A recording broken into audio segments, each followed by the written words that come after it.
Transfer. Carolina and against Troy State.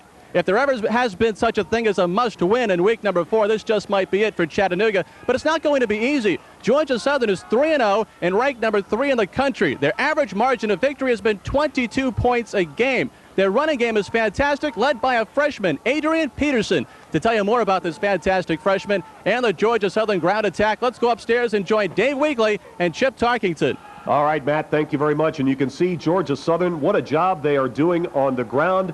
Conversely, Chattanooga, they've got the best rushing defense in the Southern Conference. And a very pleasant good afternoon, everybody. Dave Weegley along with Chip Tarkington. We're so glad you could join us this afternoon for Southern Conference football on Fox Sports Net. Adrian Peterson in Statesboro, he's making the fans there forget all about Roderick Russell, if that's possible, Yeah, Chip. but it's understandable. He's averaging over 150 yards per game rushing. He's got 6 touchdowns. Watch for him today. He will tote the mail often. For the Mocs of Chattanooga, they need points, no doubt about it. They've scored only 1 touchdown in their last 8 quarters. Their big play man, wide receiver, and kick returner, Stephon Hawkins, they've got to get him off today. He has got to do some things. He runs back kicks. He runs back punts. He lines up at a wideout. They got to get the ball in his hands so he can make something happen. Okay, Chip, before today's kickoff, let's check our Franklin Life keys to the game. Keys to the game, obviously, for Georgia Southern, no turnovers. They just cannot let UTC get anything started, and they also want to keep UTC running the football. They want to knock down the passing attack, not let UTC throw the football. For UTC, score points, and they got to score often and early because they know Georgia Southern's going to get the ball in the end zone, but they just want to slow the Eagle offense down somehow so they've got a chance to win this football game. Let's head back down to the field and our Matt Swearad. Matt?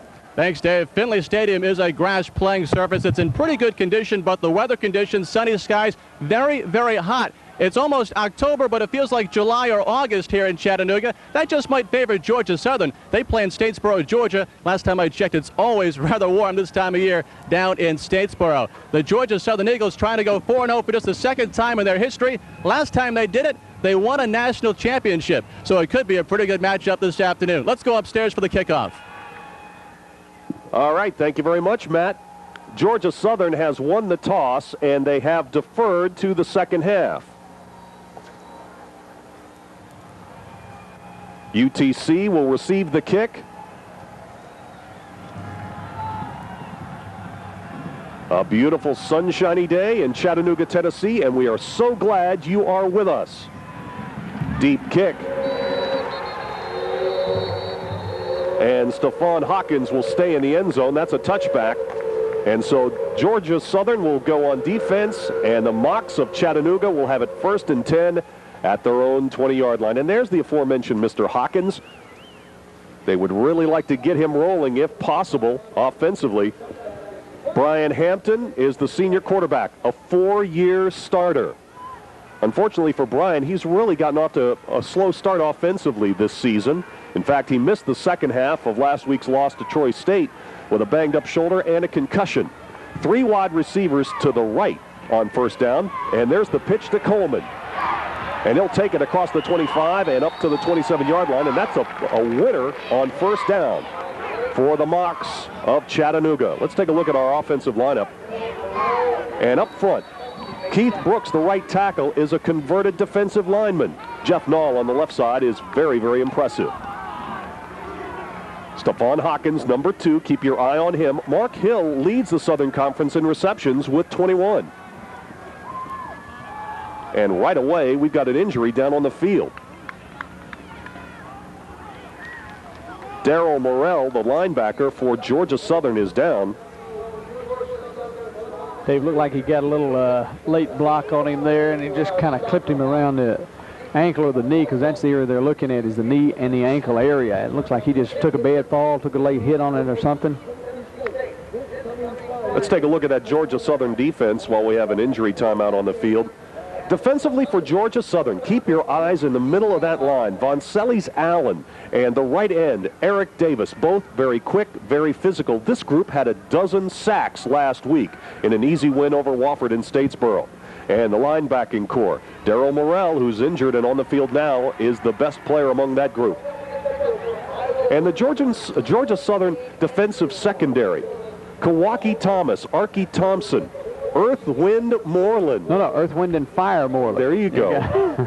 This is a young group. They're talented, but this is a group that we expect UTC to test very, very early in this game. Well, definitely. Archie Thompson, of course, a basketball player who just came out and played football for, that's good look at Coach Paul Johnson, that came out and played and has just done an outstanding job. In fact, he's already got 2 interceptions on the year, 26 tackles. He's an outstanding athlete, but he's the first Georgia Southern player, athlete of any kind to start 2 sports. He started in basketball and also started on the football team, so he's something else. You see the record for Paul Johnson. He's had a great record, 13-3 at Georgia Southern in his 2nd season. Good sign there is that Darryl Morrell is getting up and walking off the field.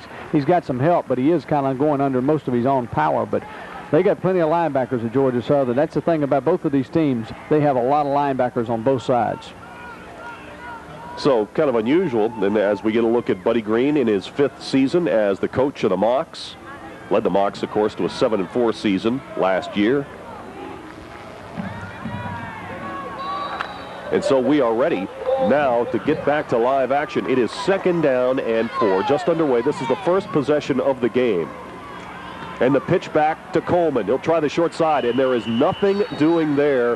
Coming over, Brian Wilson made the stop for Georgia Southern, and it's 3rd down and short now. Well, interesting enough, Chattanooga, what they're trying to do on offense is they're running away from the tight end. 3 wide outs to the short side of the field. They've run the same play twice now and just run a sweep to the short side of the field. They're trying to get the defense to move a little bit out of Georgia Southern. They're trying to block straight ahead so that they just have enough people on the outside here to block on corners and wide outs, and hopefully the running back can find a chute to get into.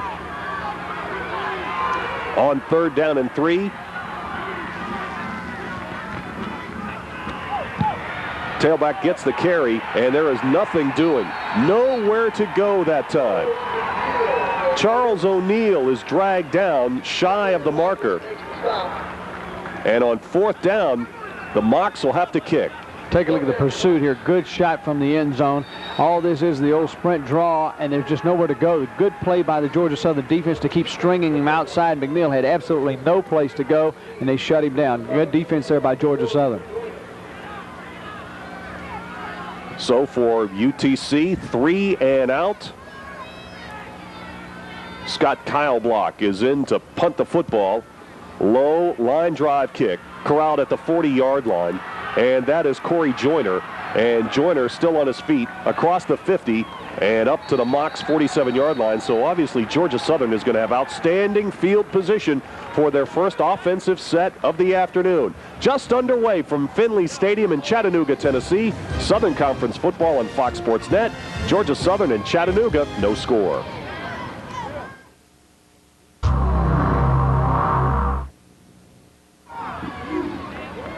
Georgia Southern and Chattanooga. First quarter just underway. And there's a look at Greg Hill, who is the Southern Conference Offensive Player of the Week. What an outstanding game he had last week in a big Eagles win over Wofford. Ran for 2 touchdowns, threw for 2 others. And they will start their initial possession in Mocs territory. 1st and 10 from the 47-yard line. Handoff right up the middle, and that is the aforementioned Adrian Peterson. Touchdown, Georgia Southern.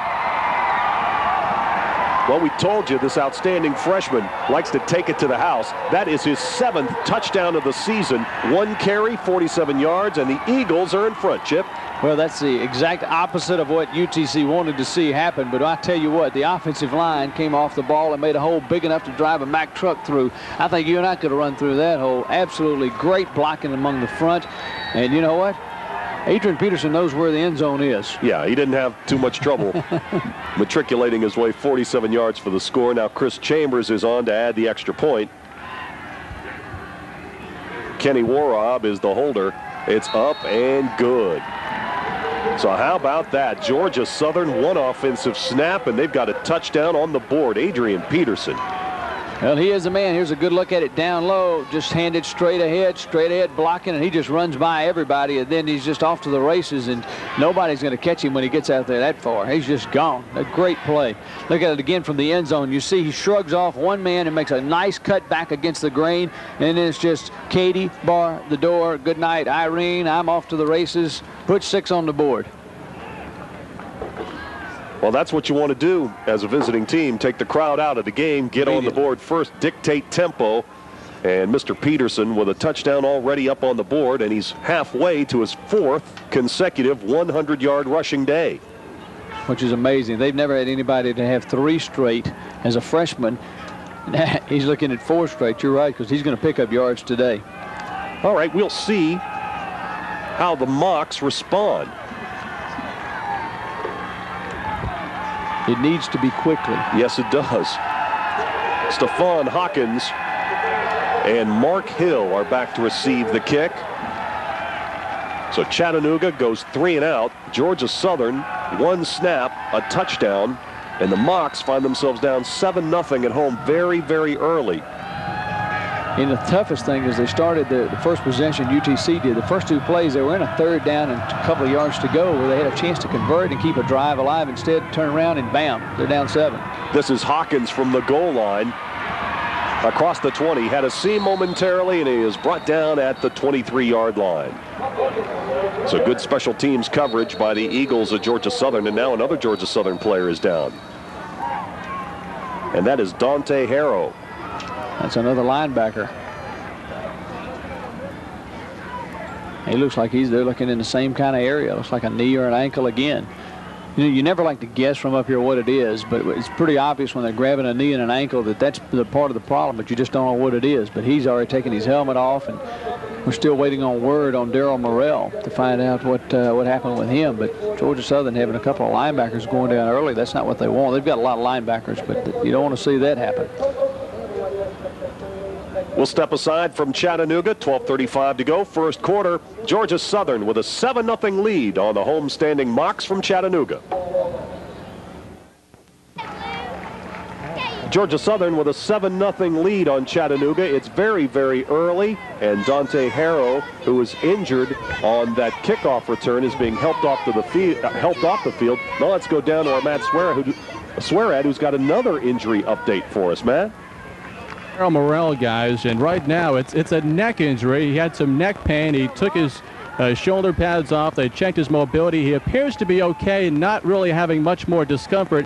But of course, the neck injury, they're going to take a lot of precautions, and they're going to hold him out for the rest of the day. So that could be a big blow to the Georgia Southern Eagles. Morrell's done for the day. All right, Matt. Thank you very much. And so Paul Johnson's got some injury problems less than 3 minutes into the game. That was odd. They were looking at his legs when he was on the field. First and 10 for the Mocs at the 24-yard line.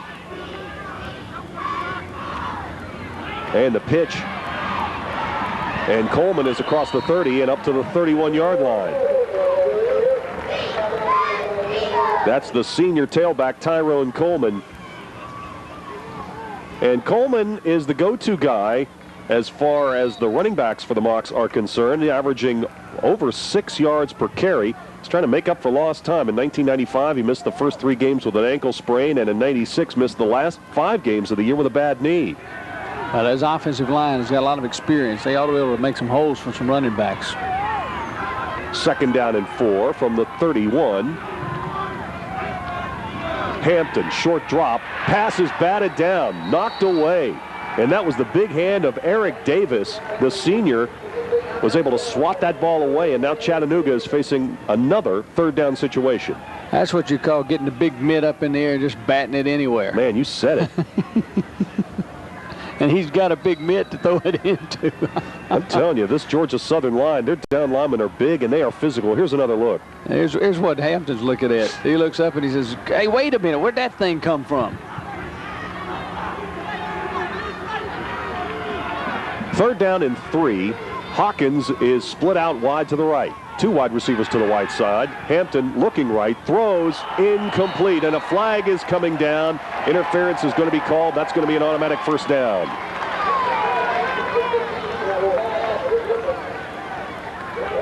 I think Tony Butler is going to be called with the interference. It looked like he wrapped him up just a wee bit early. Tried to get the football to Tab Griffin. And interference is the call. Well, I like what Chattanooga's doing on offense. As you see, they've thrown to the outside a couple of times. This time they're going to come to the inside, hooking it up right there on the money, and just a little bit quick. And you take a first down any way you can get it. Move those chains. Boy, Georgia Southern loses one of their starting linebackers, Darryl Morrell, and then loses his backup, Dante Harrow, on the next kickoff.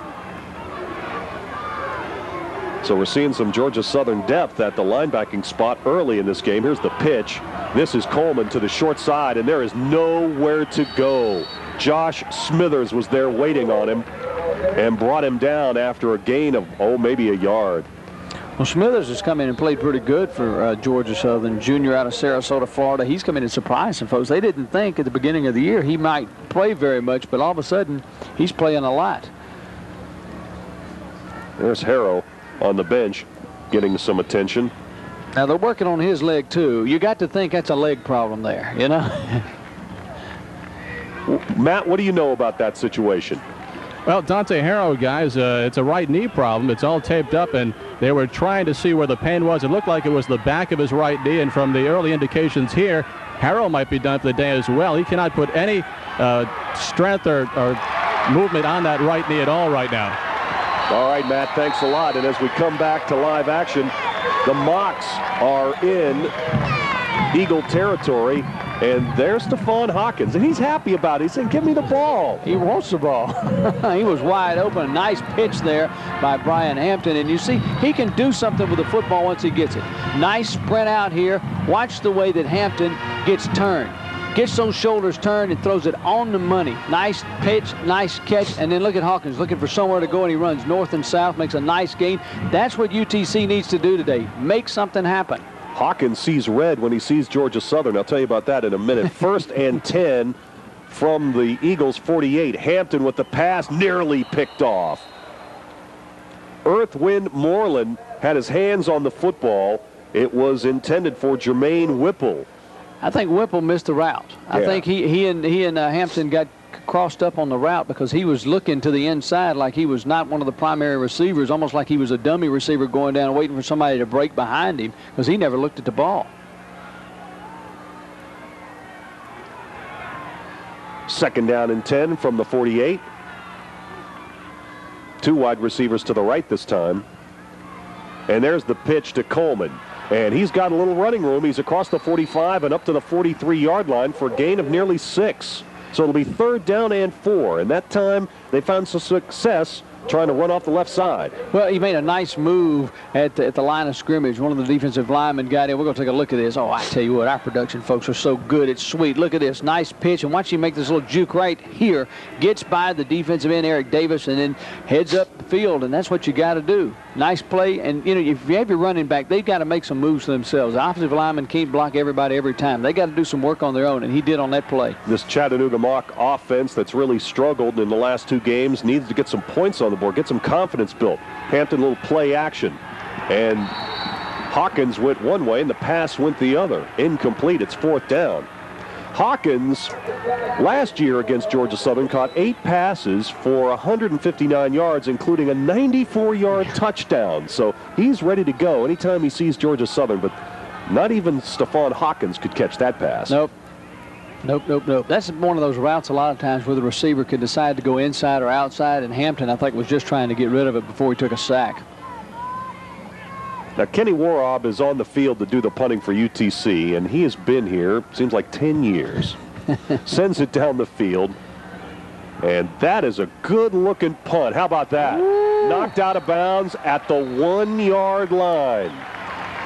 That's a 45-yard punt.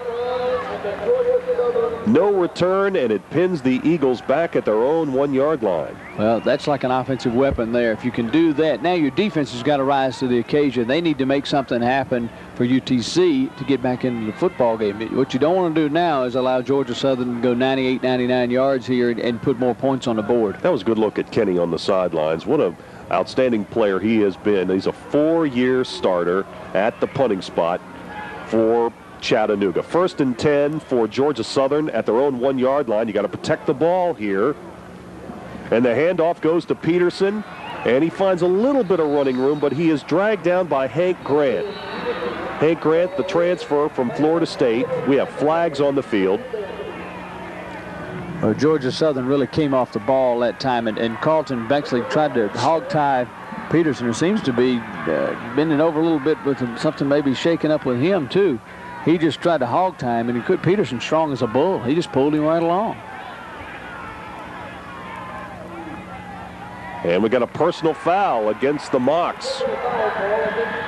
And that's a costly penalty. When you've got Georgia Southern pinned up against their own goal line, you sure don't need to give them any help. That's like shooting yourself in the foot. Take a look at the line of scrimmage here. Take a look at the lineman just fire off the ball. And look at him. Look at him just pulling. Just pull. That's great leg drive. That's good for young people to watch somebody that just continues to move their legs forward, and he falls forward. If you fall forward, you always pick up an extra yard or two. So now the line of scrimmage is just outside the 20-yard line.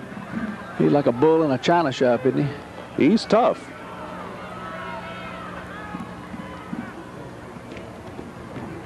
And there's the handoff to Peterson again, and this time there is just nowhere to go. He is knocked out by Brent Cates. Well, you talk about somebody that's been around a long time. It seems like Brent Cates has been around a long time. We'll take a look at this again. 6'2", 255 senior. Here's the handoff right here, and there he is getting in there low. He beat his man on the line of scrimmage, hit Peterson low. That's probably a good place to hit him. Just hit him low, let him fall over you. Good defensive play there. The middle of that Chattanooga defensive line is loaded with seniors, and they need to play a good game today. No gain on the play. 2nd down and 10. Now Hill back to pass. Protection is good. Gets it out of there to Corey Joyner, and Joyner's got all kinds of room, and he could be on his way for a touchdown. Touchdown Joyner, 80 yards.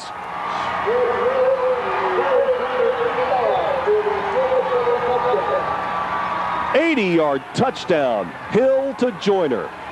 And Georgia Southern increases their lead. They have a tradition of scoring in 2 minutes or less, and both scores today have been in less than 2 minutes. In fact, they've been less than 1 minute.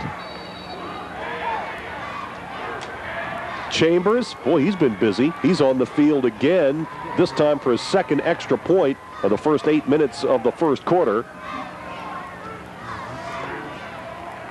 Snap is high, knocks it through. And Georgia Southern has exploded here in Chattanooga, and the Eagles have an early 14-0 lead.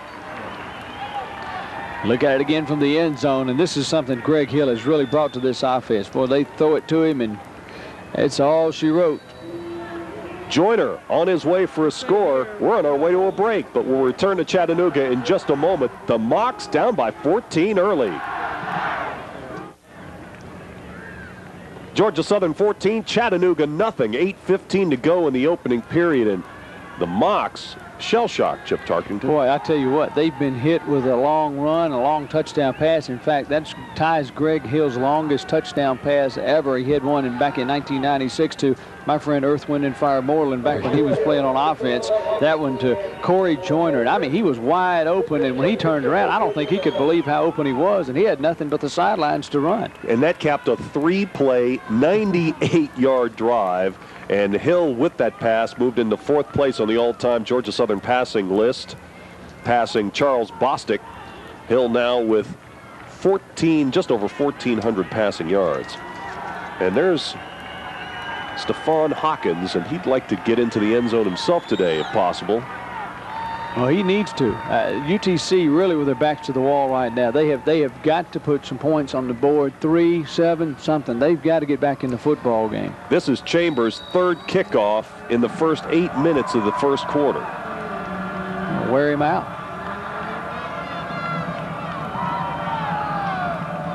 Hawkins and Hill back to receive the kick. This will be Hill from the 3-yard line. He is across the 25 to the 26-yard line, and that's where Chattanooga will start. Now, we anticipated that Chattanooga would try a short passing game today, that they'll be putting the ball up. So they're really not going away from their game plan when they throw the football. But now they're just down 14-0. Oh, yeah.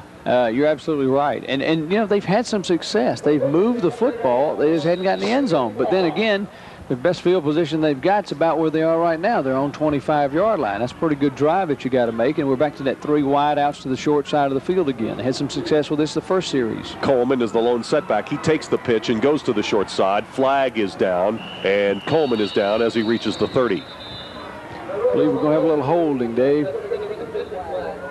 You know, and speaking of penalties, that's really been the bugaboo of Georgia Southern in the early portion of the season. They have not been happy with the kind of football they've been playing penalty-wise, but this will be a mark-off against the Mocs. Actually, he's going to call a face mask, offensive face mask, instead of the hold. That was the preliminary indication, which is kind of a surprise. You usually don't see that call with the offense grabbing the defensive face mask.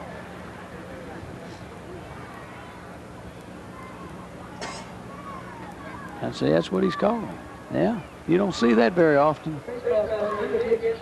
But I think they've seen something, obviously, in the film of running the 3 wide outs and pitching to the long running back to the short side of the field, because they've had success running that play. Well, you know, before they had the penalty there, they pick up 5, 6, 7, 8 yards. Last week in Georgia Southern's 45-10 win over Wofford, Wofford came to Statesboro with a plan of trying to control the game with a short passing game, and it really didn't work. That's Buddy Green looking on. Welcome you into Fox Sports Net's coverage of Southern Conference football today from Chattanooga, Tennessee. Dave Weekley along with Chip Tarkington and Matt Swearad. Georgia Southern, the visitors, with a quick 14-0 lead here in the first period. And there goes Hill across the 25 up to the 27-yard line near the original line of scrimmage.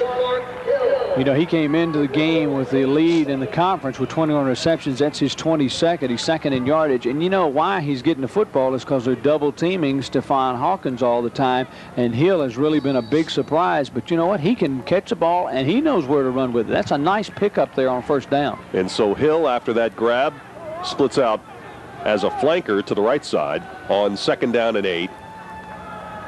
And this is Hawkins in motion. And it's a swing to Hawkins. He's across the 30 up to the 32-yard line, still shy of the first down. It'll be 3rd down and 3. Kawaki Thomas, the junior corner, came up and made the stop for the Eagles. But see, that's another good play, Dave. He picked up 3, 4, 5 yards on that play, and they're getting the ball in his hands because, you know, you keep getting it in his hands, he will make something happen eventually. He is too good a football player. In fact, Hawkins may be one of the best players. I think he's one of the best players in the whole conference. In fact, he may be one of the best players in 1AA. He's something to see. 3rd down and a couple. Chattanooga needs the 35 for the first down, and they are going to try to run it, and there's nowhere to go. The ball is loose. Fumbled momentarily. Coleman lost it. But coming up to make the recovery was Keith Blanks. Blanks was Johnny on the spot. Boy, I tell you what, he had his clock cleaned on this one. Look at this from ground level. Now, if this doesn't jar your teeth, I don't think much will. Look at the good garden seeds. He's just popped, and that ball's flying every which way. Larry Rogers just wrapped him up. My goodness, what a tackle. And that is the tight end, Jamal Randolph, needing help coming off the field. Well, even minus the 2 linebackers, Georgia Southern is finding linebackers to play. Corey Joyner's already got a touchdown, and now he's thinking to himself, a punt return TD. That's just what the doctor ordered. Waraab is set to punt, gets it away. This is a much better kick. Joyner will call a fair catch at the 36-yard line. So Georgia Southern with a 14-0 lead and good field position. And we've still got 5:44 to go in the opening period. And if you're the Mocs right now, you don't want to see the Georgia Southern offense coming on the field for any reason whatsoever. Lots of college football coming your way today on Fox Sports South. Navy takes on Sean King and the Tulane Green Wave. Then the Rice Owls meet Heisman hopeful Ricky Williams and the Longhorns. And Darrell Bush leads Baylor against number 15 Colorado. All coming your way today on Fox Sports South. 1st and 10 for Georgia Southern. And this time, Hill with the keeper around the right end, across the 40 and up to the 41-yard line. And you know, when you spend so much time worrying about number 3, the freshman Peterson, you better be worrying about that quarterback Hill, because he rushed for 2 touchdowns last week. Well, the spread triple option, besides that, he can pitch it to someone too. Yeah. I mean, you know, you got a lot of things to worry about. with this offense. Hill 8-1 as a starter for Georgia Southern. 2nd down and 4, and the pitch goes to Benny Cunningham, and Cunningham is into mock territory down to the 46-yard line, and another 1st down. And you know what I like about Benny Cunningham? He plays the trombone. Hey, I like that. You know, and he was making some sweet music on this carry. Here's another look. All of this is a triple option, and he pitched it quick. And look at how much green you're seeing out here. Look at the downfield blocking, and Benny's thinking, hey, baby, I'm just going to run. 1st and 10 for the Eagles at Georgia Southern at the Mocs 45. That is Peterson again, and again he is into the open field, and he is carrying tacklers down to the 25-yard line. That's a 19-yard gain and another Eagles 1st down, and that Mocs defense is springing leaks all over the boat. Couple of things. I want you to look at the hole from ground level, but I also want you to watch what he does with the football. He's got it in his right hand, and then he moves it right here into his left arm so that it's away from the defenders. That is smart football, and that's a young man who knows what he's doing with the football. Boy, does he look good. That was another huge hole for Peterson to run through.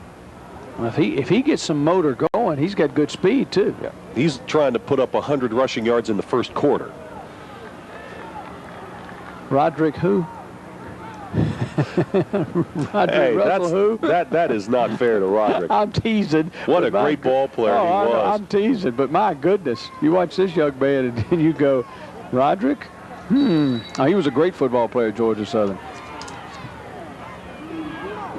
There you see the big plays. The Eagles would like to have another big play. 1st and 10 from the 25.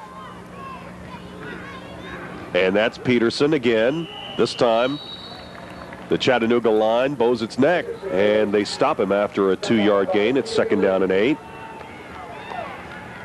Got some seniors up there. Yeah, they do. They've got a lot of them on the offensive line and a lot of guys that can do a lot of things. I mean, you talk about McGrath and Dill and Winslet and Williams and Chestnut. These people have been around a lot, and they work well.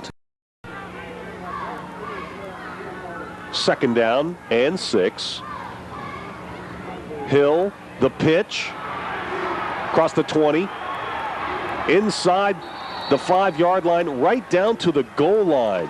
That is Chernard Freeman. Well, here comes just another running back they're going to run at you. And you can look at this from up top. Fakes one way. That's what we call a little crazy option, where you fake one direction and go the other, and there's a pitch and wide open again. I mean, there's just so much room out there, and then it's just go as far as you can, outrun everybody, and try to get to the end zone. He made a great stab at just trying to put the ball across the goal line, but came up just shy as his feet went out of bounds. You know, Georgia Southern is doing this against the #1 rushing defense in the Southern Conference. Peterson, touchdown for the freshman. That was too easy. Yeah, and you say they put him at tailback, and they ran the power I and put him in tailback. that's a scary thought with him at tailback. That means he's got somebody in front of him leading him.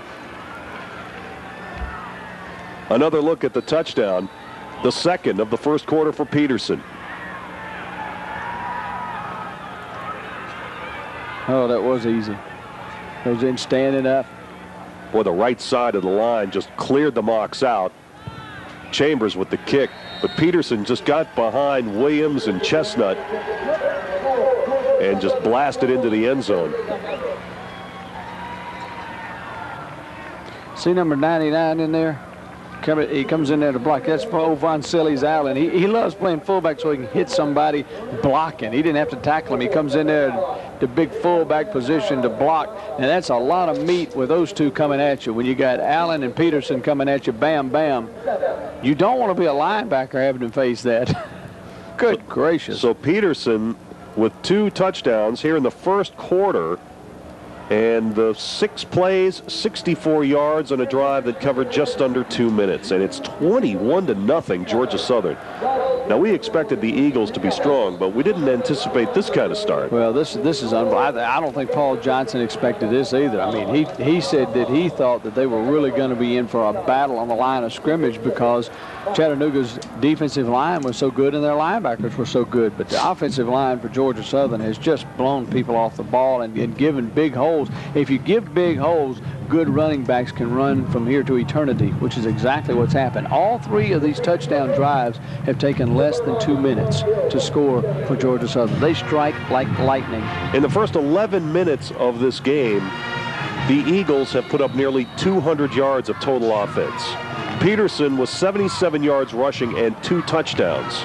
There you see the scoring drive, and Freeman carried the ball down to the goal line, and then Peterson did the rest. There's the kickoff. This will be Hawkins, and he will stay in. So the Mocs will have the football at the 20-yard line. Matt Swearad down on the sidelines. What do you got for us, Matt?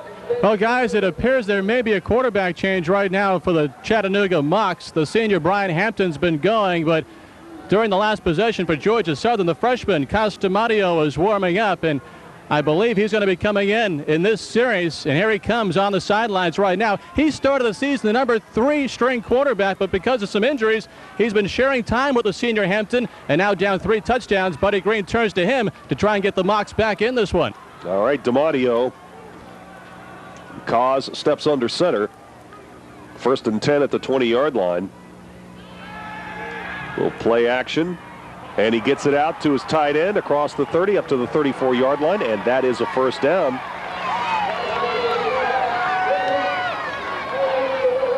Gillespie pulled it in.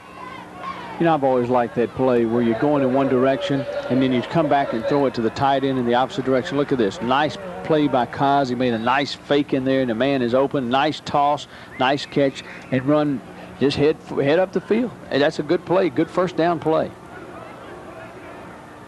There you can see Chattanooga with 1/4 the total yards of Georgia Southern to this point at home, 21-0.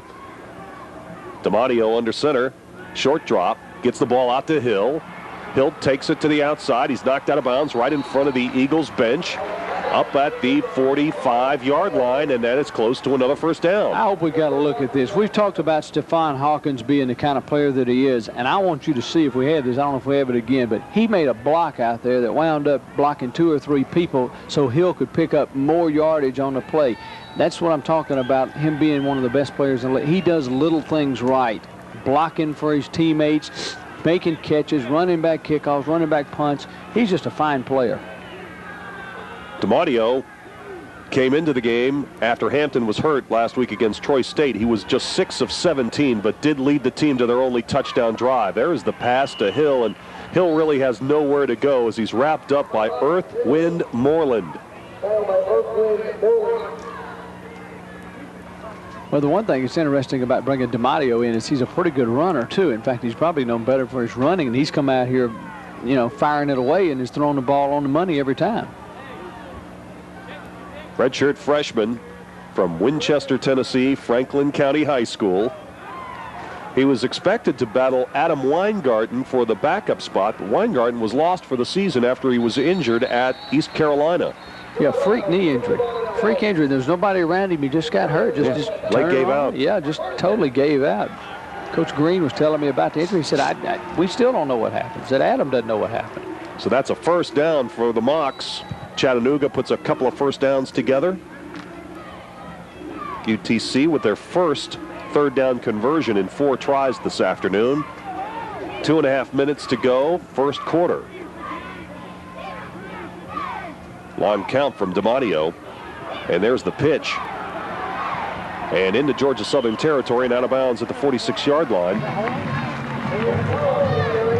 That is Corey Parham, the freshman from Huntsville, Alabama.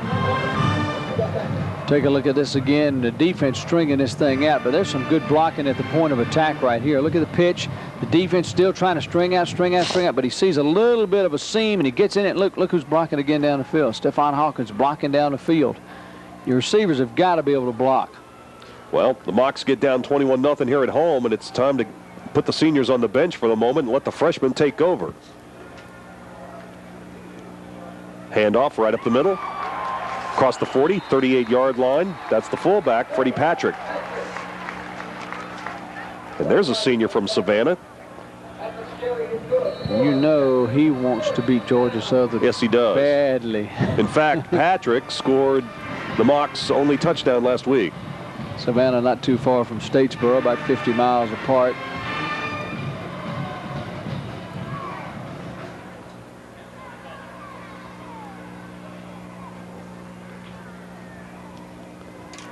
Now I'm not. So Georgia Southern has whistled a timeout. 2:20 to go in the first quarter. And so the Mocs are moving the ball for the first time today. Yeah, sixth place, 41 yards on this drive. And, you know, they've had some success, but on the third downs, the first few times they had the ball, they had third and short and just were not able to convert. And you got to convert against somebody like Georgia Southern. You really got to convert. You know, we're coming down to a great final weekend of the regular season in Major League Baseball. The New York Mets trying to win that wild card spot, and it's Braves Baseball Sunday on Fox Sports South. The action heats up in the National League when Mike Piazza leads the Mets in their quest for the wild card against a Braves team hot to maintain the best record in the National League. It's the Mets and the Braves Sunday on Fox Sports South. Coverage begins at 12:30 with the new Dodge Braves report.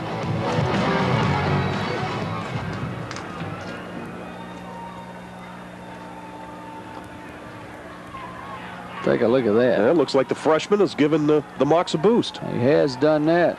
DiMatteo under center. Operating from the Georgia Southern 38. Deep drop. Going for it. Got a man wide open. Drop the football. Charles McNeil had a touchdown, and he couldn't hold on. You know, I think Charles is out here, and I think we're going to see this again. I think Charles is watching it come down, and he's looking ahead to see how he's going to step into that land of milk and honey. This is a superb pass. He is wide open. I think he turns his head away from the ball. No, he didn't. He actually kept his eyes on it. He just couldn't hold on to it. Oh, man. He'll have nightmares about that tonight. Well, that's the kind of play you've got to make in any situation, but you've definitely got to make it when your team is down 21-0 at home. That's a great call there. And DiMatteo put it right there. 4 wide receivers now on 2nd down and 10. And here comes the pressure. He steps up, avoids the rush, and takes it down to the 32-yard line. This week offered, and they nearly had one there, but DiMatteo, the freshman, got out of the hot kitchen. Yeah, slippery as an eel here. I mean, he just was like greased pig. They couldn't get a hold of him. I mean, they brought the house at him, and DiMatteo refused to go down, kept his feet. Watch how he keeps his feet, even though everybody's just banging around. He keeps his feet, makes a nice run, and, you know, makes it 3rd and short. Now you got another chance for a first down. And this is the kind of thing that Cause can do that Buddy Green likes. I mean, he took a play that was breaking down and turned it into an 8-yard gain. First down to the 26-yard line. Just slipped around the right end and got the sticks. Now that's a good play. Again, I tell you, DiMatteo's impressive. He's really playing well.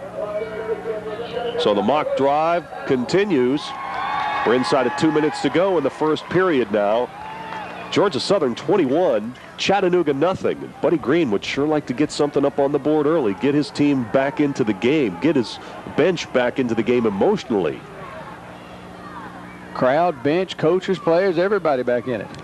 DiMatteo tries the same thing and takes it down to the 25-yard line. Not nearly as much success this time. Give him a 2-yard gain. It's 2nd down and 8.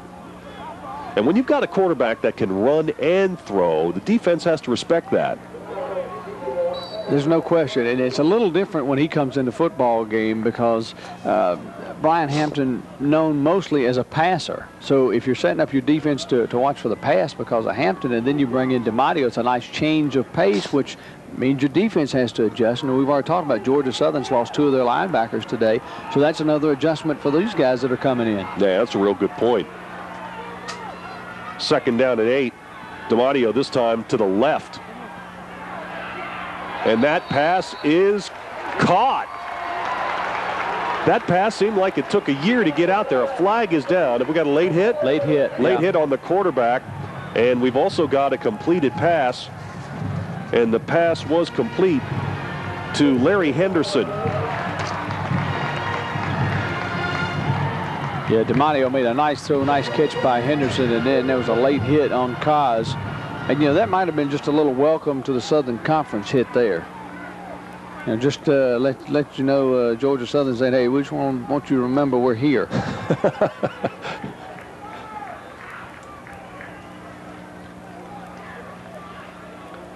We're going to get another look at this in a minute. We're going to hear the call. All right, we'll see the call. We'll tell you what it is. Personal foul, roughing the passer. There you go. Look at the line of scrimmage is now the 6-yard line. We'll take a look at it again, and from this angle, you might be able to see the late hit. I mean, he has chunked it. Now you're not going to be able to see it. Did you see if he caught the football? Oh, yeah, he caught it. I think he caught it. That ball just seemed to hang there in the air, and Henderson's probably thinking the same thing. Come down, come down. 1st and goal at the 6. And the handoff to the fullback, and that's Patrick. And Patrick meets a stone wall as he reaches the 5-yard line. Benji Harris, Brian Wilson, Allen and Davis all in on that, right up the middle. On this drive, DiMatteo 4 of 5 for 35 yards. Pretty good numbers. Yeah, he's given the Mocs a spark when they needed it badly. This is the conference opener for Chattanooga. Chattanooga has dropped 5 of their last 6 conference openers. 3 wide receivers to the right. DiMatteo operates out of the shotgun, rolls right, going to try to get the corner with the fake, takes it down near the goal line, not into the end zone, but down to the 1. We have another flag? Yeah, we've got a flag down on the field. I think we may have illegal procedure coming up against UTC. Here it is again. Oh, we're going to see it run right at us. Oh, I like it from this angle. Here comes Kaz looking for somebody. He says, forget that. I'm going to run. There's nobody there. Reaching for that line. That's great camera work. I don't know which one of our camera people's down there. Give them a star on that. That's golden. Legal formation against UTC. Legal procedure. That moves the line of scrimmage out to the 10-yard line. So it's 2nd and goal at the 10. They may run a similar play like that. Reason why is you got DiMatteo who can run the football, can also throw it. If you get him on the corner, then he's got the opportunity to decide what he wants to do. If you see somebody open, he'll hit him. Patrick is the lone setback behind DiMatteo. DiMatteo across the middle, pass is complete to Hill. Hill takes it down to the 6. It'll be 3rd and goal. Hill just lined up on the right side and slipped across the middle, and Georgia Southern was able to bring him down shy of the goal line. We've come to the end of the first period, a period dominated by the visitors, the Eagles of Georgia Southern. The Mocs trail at home after 1 period, 21-0. Georgia Southern begins the 2nd quarter with a 21-0 lead on the Mocs from Chattanooga, and that was a good look at Finley Stadium. What an outstanding, relatively new facility this is, the home of the Mocs. It is also the home site of the upcoming NCAA 1AA National Championship game. And I was going to mention that the Mocs have been having some breakdowns in the red zone. But there you see 3 of 9 touchdown-wise. And they're facing a big 3rd down here. 3 wide receivers. Make it 4 wide receivers. DiMatteo. It's a race to the sticks that he will win. Touchdown, Chattanooga. So Chattanooga gets back in the ball game with their first touchdown of the afternoon on the first play of the 2nd quarter. DiMatteo does it himself. Oh, naked bootleg. And he ran by 2 folks. Tell you what, he's got good speed. He got to the corner in a hurry. Look at it again. They're going to fake it to Patrick in one way, and then he just out-jukes the 2 of them, just outruns them to the corner, tuck that ball under. There you go. Gets into the end zone. That was a great drive. He came in and did an outstanding job. And the kick is up and good. The extra point is made. Matt Vick fired it on through for the Mocs. And it's 21-7, and the Mocs trying to get back in this thing. Well, now your defense has got to do something. I mean, you kick it off to Georgia Southern. They scored 21 points in the first quarter. That's the most in 1998, and it's the most since they scored 35 points. against Florida A&M back in the playoffs last year. 11/29/97 is the date. Let's head on back down to the field. And Matt. Thanks, Dave. I'm here with one of the Mocs athletes, Amanda Lane. She's a soccer player for Chattanooga and was one of the first players selected to be part of the Southern Conference Leadership Workshop. Tell us what that was all about. Well, we learned how to be role models for our team and for our school. We dealt with drugs and alcohol and how that affects our playing, and we dealt with sportsmanship and violence and resolving conflict within our teams without taking it outside our teams. Also, you're an honors student. Talk about balancing the academics and college soccer. UT Chattanooga going on now to play in the Southern Conference Tournament coming up in November. Well, it's really hard because we're on the road a lot during the season, during our fall season, and we have practice every day, so it's really an ongoing process of just school and soccer, and that's about all we have time for. So every break I get, I'm studying. Best of luck to you in the soccer season the rest of the way. Let's go back upstairs to Dave and Chip. All right, thanks a lot, Matt. There's your sun shielder. Hey, that was nice. Javon Sullivan. I got to get me one of them. Set to receive the kick. Keel with the boot, and Sullivan will stay in the end zone for the touchback. All right, so Chattanooga has joined the fight a bit with a touchdown to make it 21-7, and what a drive. 14 plays in that drive that took just under 4 minutes. DiMatteo negotiated the final 7 yards for the touchdown on the quarterback keeper. DiMatteo coming off the bench in relief of the starter, Brian Hampton, and so we'll see what Greg Hill and company have in mind. You got to shut them down here. If you're UTC, you just got to shut them down. And that is one thing that the Mocs defense has not done so far today. There's the pitch. This is Cunningham, and Cunningham is off to the races again into Mock territory, carrying tacklers down to the 41-yard line. And when Hill delivered the pitch to Cunningham, he was off to the races. Well, you know, one thing that Georgia Southern does with this offense so well, the spread triple option, we're going to look at it from up top, is they get to the corner in a hurry. And you try to get to that shoot. Look how quickly he's going to make this pitch. There's a great block coming up right here on the corner. Bingo. So there's a wide open shoot, and it's just run. You know, if you get out there with a running back, just run because it's open. 1st and 10 from the 41. Hill keeps it to the 40, and that's about it. Carlton Bexley was there to make the stop. Well, the problem you have defending this offense, if you're UTC, is if you attack it and try to get in the backfield just immediately, the handoff to Adrian, Peterson going right up the middle, so you just run by him. So that's the problem with attacking it. If you sit back, then they're going to get wide and get around you. So, you really got a problem trying to decide how to stop it. 2nd and 8. Hill back to pass. Big time sack. Corner blitz. He's down all the way back at the 49-yard line. And firing through that is David Damon, the senior from Concord, North Carolina. Now, it's a big deal that he's back playing at full speed today because Coach Buddy Green told me he's had problems with his Achilles tendon and hadn't been able to go full go. In fact, he's still not 100%, but he is a big-time player. You're going to look at this again. This is backside, and you don't see it coming, and he will put a hat on you. He's a transfer from Kansas State, played great for UTC last year, and he is a hoss. Yep, David Damon. He was suspended from the team for breaking team rules back in the spring. He's back on the team now, lost his full scholarship, but is back on partial scholarship, and he makes a big play. And there's another big play defensively by Kenny Sanders for the Mocs. Hey, and suddenly the tide has turned a bit. Yeah, it has. That's the first time that Georgia Southern hadn't scored when they had the football. Yep. Now that should pump your offense up. And get down in there in the cool zone. So Hawkins is set to receive the kick at the 10-yard line.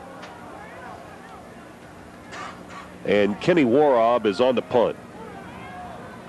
Well, here you almost want to try to get the ball in Hawkins' hands. Let him see what he can do. He get out in the open field and maybe he can bust one for you. He's going to have some room. Hawkins at the 15. Takes it across the 20-yard line to the 21. So that's a 6-yard return. 12:10 to go, first half. Georgia Southern leading it, but the Mocs trying to get back in it, 21-7.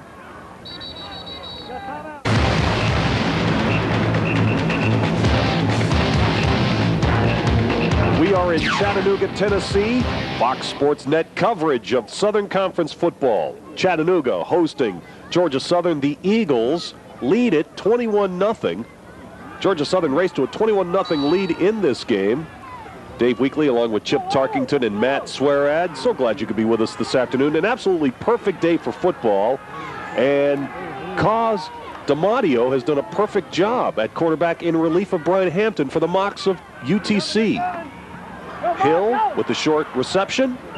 Spins his way up to the 30-yard line. Shy of the first down by a couple of yards, but that plays a winner on first down. It'll be 2nd down and 2. And DiMatteo did it all on the drive that led to UTC's only touchdown. He was 5 for 6 passing the football on that drive, so make him 6 of 7 right out of the chute.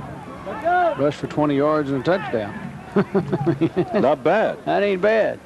I like that first down play, too. You pick up 8 yards on first down. It makes second down a little easier to make a call. Hawkins and Hill, the two wideouts, are split out to the wide side, out of the eye this time. This is the pitch to Coleman, and Coleman is slammed down as he reaches the 31-yard line.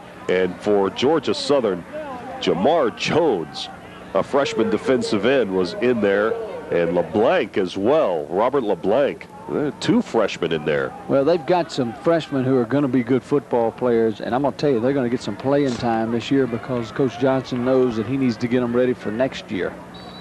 3rd and very short. You know, conversely, UTC is a veteran group. They've got 25 seniors this year. Yep. 3rd and a yard. DiMatteo has got it. And so DiMatteo is 4 for 4 on 3rd down conversions since entering the game. I tell you, if they can put 7 on the board here, we got a different football game. Take a look at this. I tell you, he knew he didn't have much to go for a first down, but watch this. Watch him keep moving.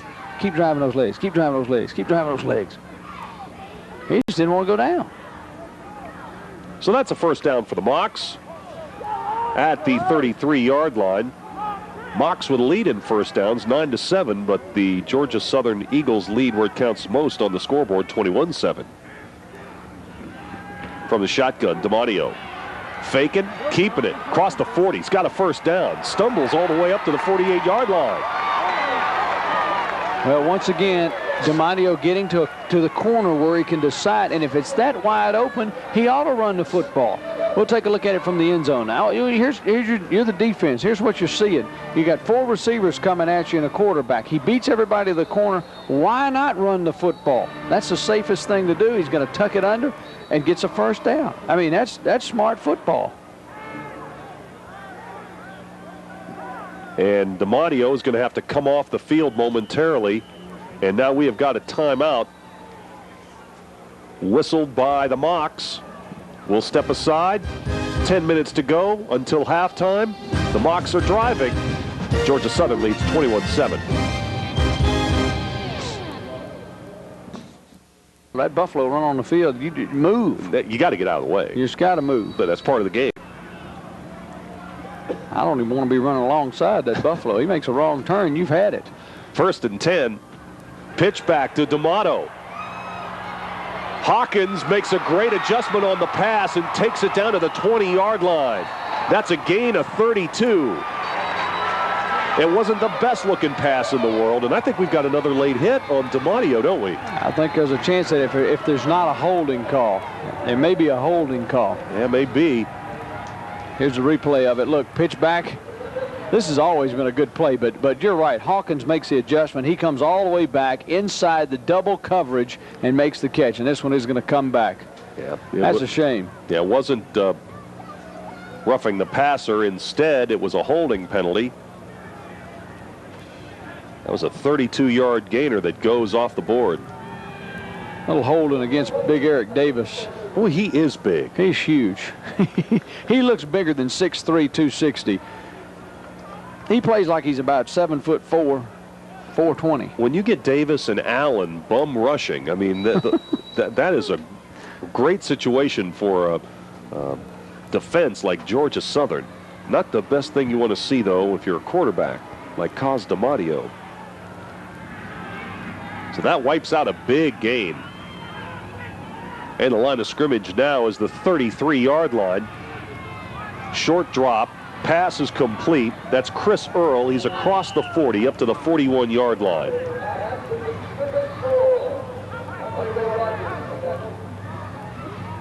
The Mocs still have a ways to go. They need the 42-yard line at Georgia Southern to keep this drive alive. Well, but not a bad call, I think, on first down, because you just got to start picking some yardage back up. I mean, you don't want to be faced with a second down and 20-plus yards to go. You got to just get bits and pieces of it. There's the aforementioned Mr. Davis. We told you he was big. Yes, sir, I did. But DiMatteo has made quite an impact since coming off the bench in relief of Brian Hampton at quarterback for the Chattanooga Mocs. DiMatteo again, the flip, and Coleman. That pass was not intended for Coleman. That was Parham. Another freshman who's coming to game. They're trying a lot of folks at tailback right now. You know, Cos might have been better off just to not throw that pass, because he couldn't have gone anywhere if he'd have caught it. But if he'd have looked back to his right, it was wide open spaces back there. And I know that wasn't a play, but he had lips pretty good. Yeah, he sure does. Be something they might look at on the film for next week. Third down and around 18. The big play man, Hawkins, is split out wide to the right. DiMatteo steps up into the pocket. The protection is good, and the pass is deflected away, incomplete. And for Georgia Southern, that was Tony Butler, the linebacker, who got a mitt on it and knocked it away. Well, that's where a penalty hurts you. You get a holding penalty that really kills the drive, or else you got a real good chance to make it 21-14. You know the old line, you lose more games than you win. Scott Kielblock leads the conference in punting, averaging nearly 41 yards per attempt. Line drive kick. Joyner will have an opportunity to return it from the 19-yard line. And he brings it back to the 26, so give him a 7-yard punt return.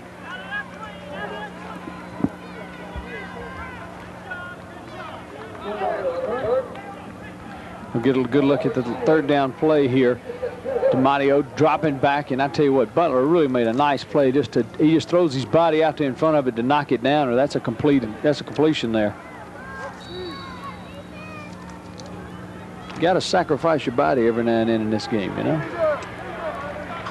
So Georgia Southern has the football at the 25-yard line, and Chip, a couple of big plays early, really got Chattanooga on their heels.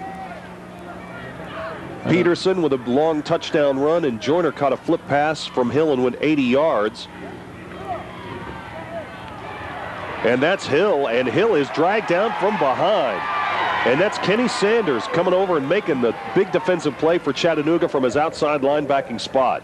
Well, you know, Kenny saw red there, because Georgia Southern came out in a different kind of offense. They had two wideouts on the left side of the field, and that was opposite of where he was. There was nobody on him, and when he saw Hill still had the football, he's going, hey, mama, I'm coming after you. He never had to stop. He just started and took off the whole way, chased him down. I bought the fake, but Sanders did not. No gain on the play. Hill with good protection now breaks down across the middle. Pass is complete to Joyner. He's got it. Had to come back for the football at the 40-yard line, and that is a first down, gain of about 14. Once again, change of pace with the offense. A different set again, back with the two wide receivers on the wide side of the field. And he was only looking at Joyner from the get-go, and Joyner hooked it up, was open. One back, as usual when they run, and Hill just kind of drifts out. Looking, and he's looking at Joyner all the way. I mean, he hadn't looked anywhere else. That's a tough pass. That is a tough pass. First and 10 from the 40. And that is Peterson. And the ball is loose. Looks like Peterson never really had control of it, but he recovered his own fumble after a gain of 3.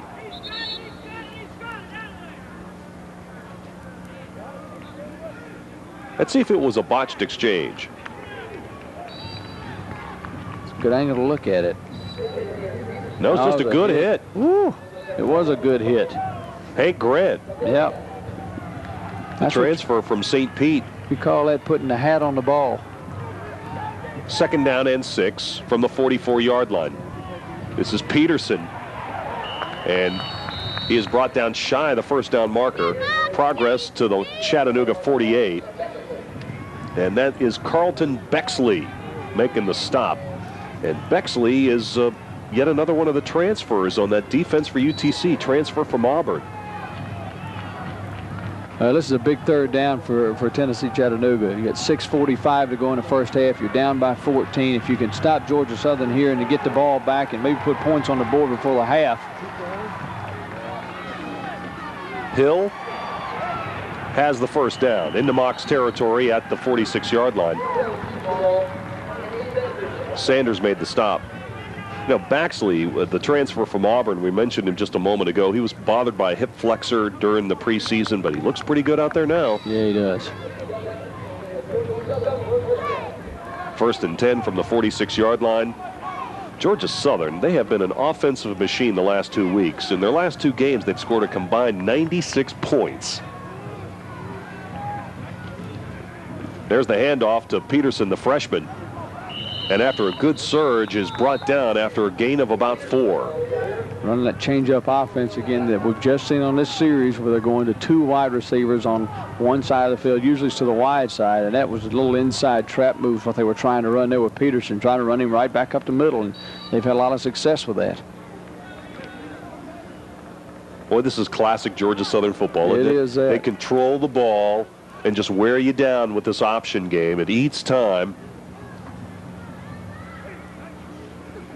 Hill will keep it across the 40, tucks it under and heads upfield or around the left end and takes it up to about the 37-yard line. It'll be 3rd down and a couple. You got another big 3rd down situation. Watch this offensive line again.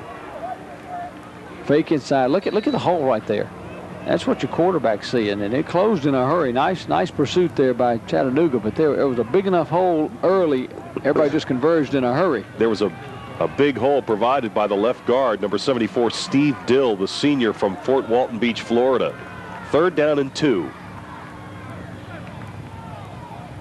Georgia Southern trying to build on a 21-7 lead. Hill, steps up, avoids the pressure. Now he's off to the races. The 20.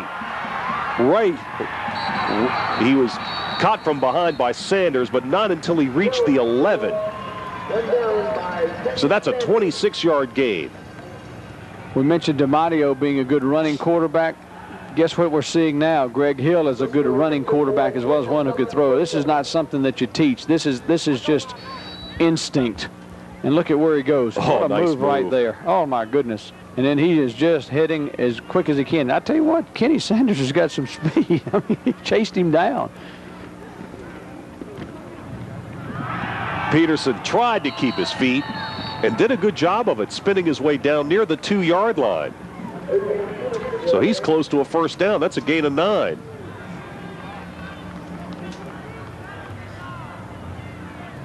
Peterson's at 95 yards. Straight ahead. That's line. What Georgia Southern offensively here in the first half has been at the top of their game. Peterson again to the goal line, inside the 1. That's a 1st down.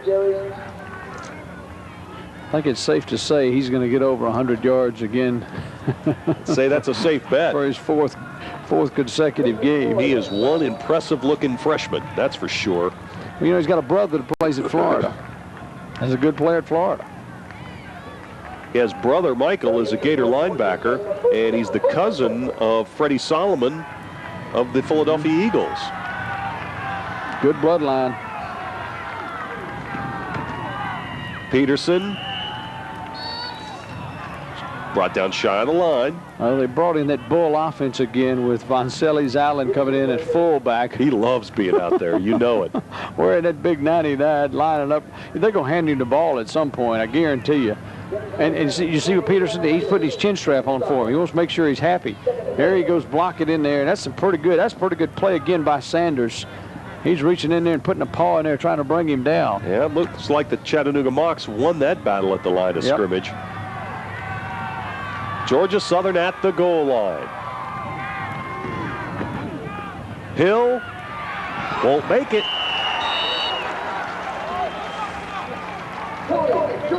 Cody Gooden was there. The sophomore from Inglewood, Tennessee, made the stop. You know, even if he doesn't stumble, I don't think he scores. I think Cody's got him in the short hairs. Take a look at it again. Been close, but I don't think he would have gotten in. Good defense. It's a big play coming up here for the Mocs. If Chattanooga can keep Georgia Southern out of the end zone, they can stay within striking distance in this game. We're down to 2 minutes to go in the first half. It's 21-7 Georgia Southern. Here's the big third down. Hill, the pitch, touchdown. And Peterson scores for the third time in the first half.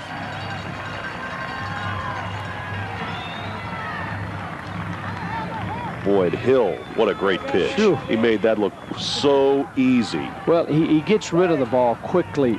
When he sees that the defensive line, defensive end, or whoever it is, strong safety is going to come in there at him, he gets rid of the ball so quickly. And you notice he pitches it right in their hands. I mean, they don't have to reach back or reach up. It's letter high. Perfect place to pitch the football so they can just not even break stride and keep going. Chambers tacks on the extra point, and the scramble is on for the football in the end zone. 28-7. Georgia Southern, their ground game has been operating to perfection here in the first half. They've got a 3-touchdown lead at Chattanooga, 28-7.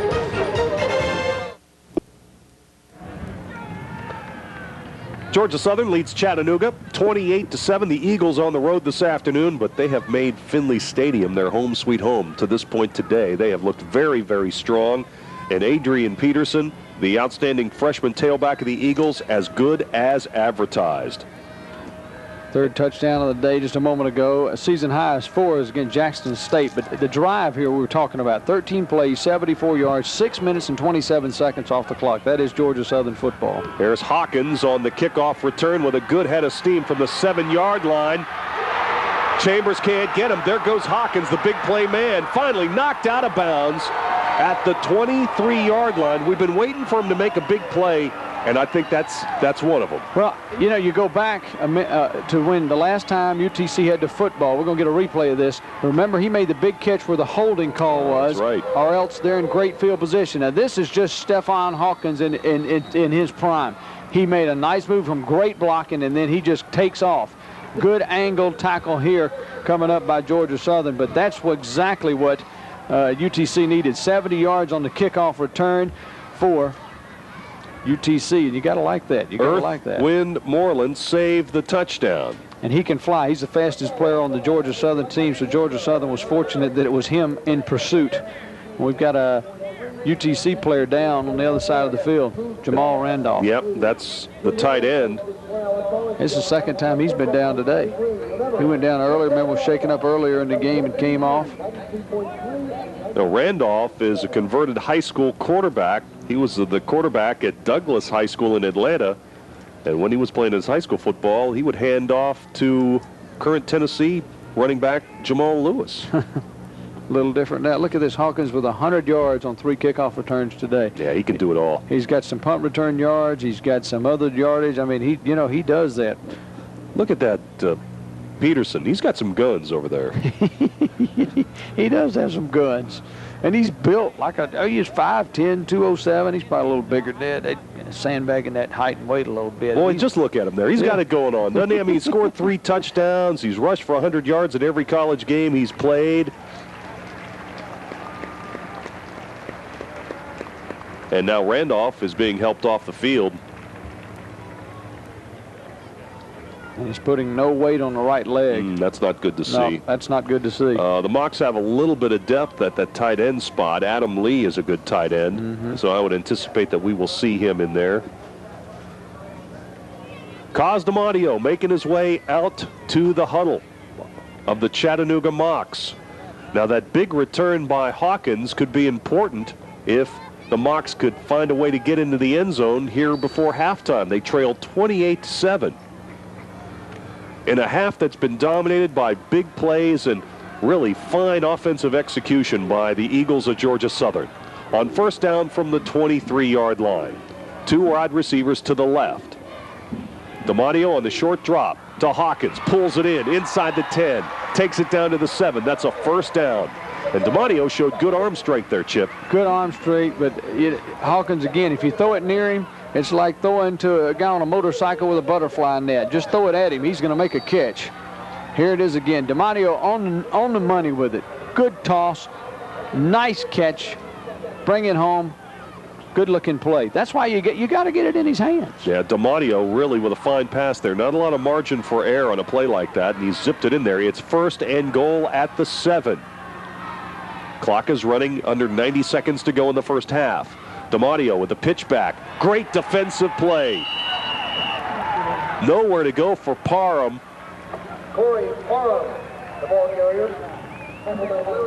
Rogers came up and just dropped him. Yeah, Larry Rogers smelled this one. He may have been in the huddle and heard the play.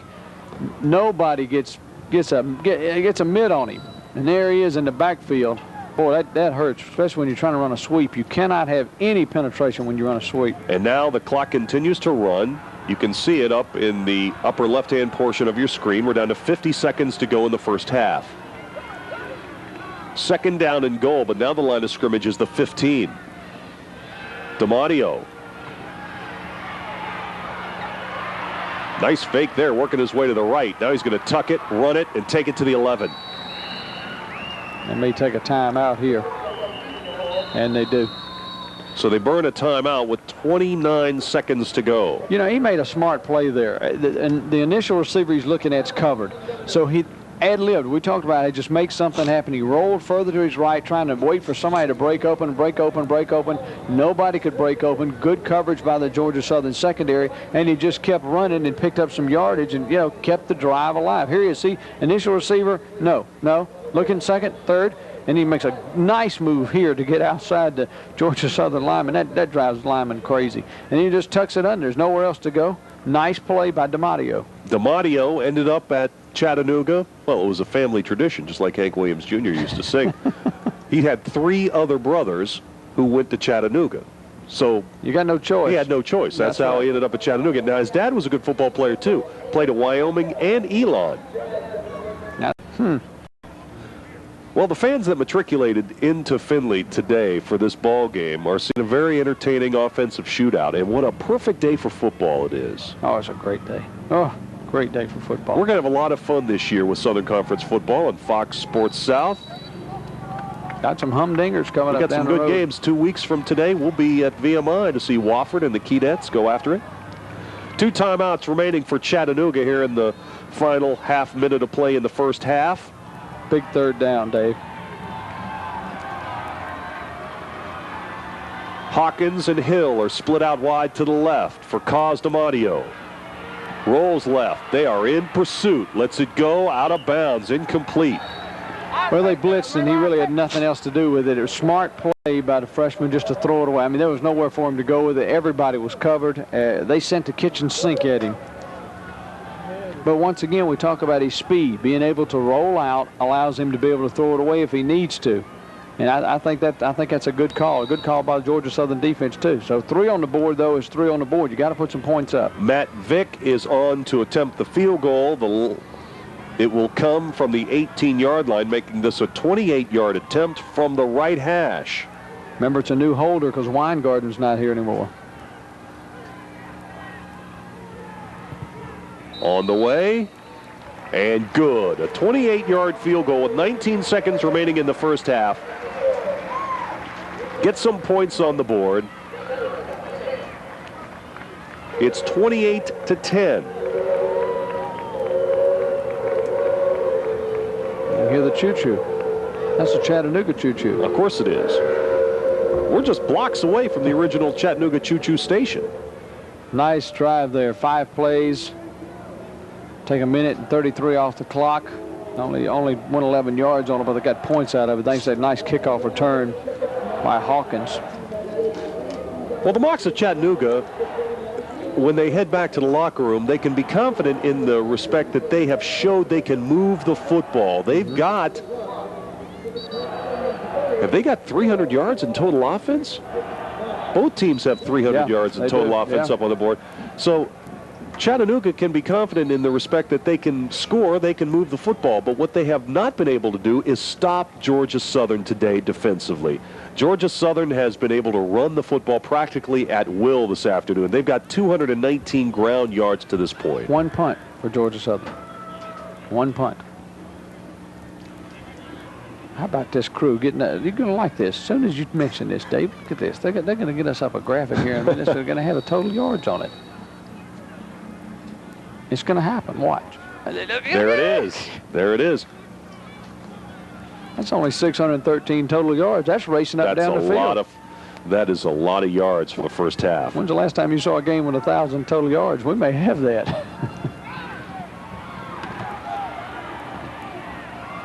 And the return is across the 20 and up to the 22-yard line. Javon Sullivan makes the return. And I got to believe with only 13 seconds left and 18-point lead that Georgia Southern will just run the clock out. And we've got another injured player down for Georgia Southern. Georgia Southern lost 2 linebackers in the first 2 minutes of this game. It looks like Andre Weathers, but I'm not positive about that. Could be Freeman too. I'm guessing on numbers. I can't tell. You know, everybody gets around them so fast now, which is great. The trainers are in good shape now because they have to get on the field so quickly with people getting injured, and you like to see that. Well, let's just wait till we can see a number. Not sure exactly who it is. In the opening moments of this game, Georgia Southern lost one of their outstanding linebackers to injury, Darryl Morrell, and then moments later, Morrell's backup, Dante Harrow, had to leave the game with a knee.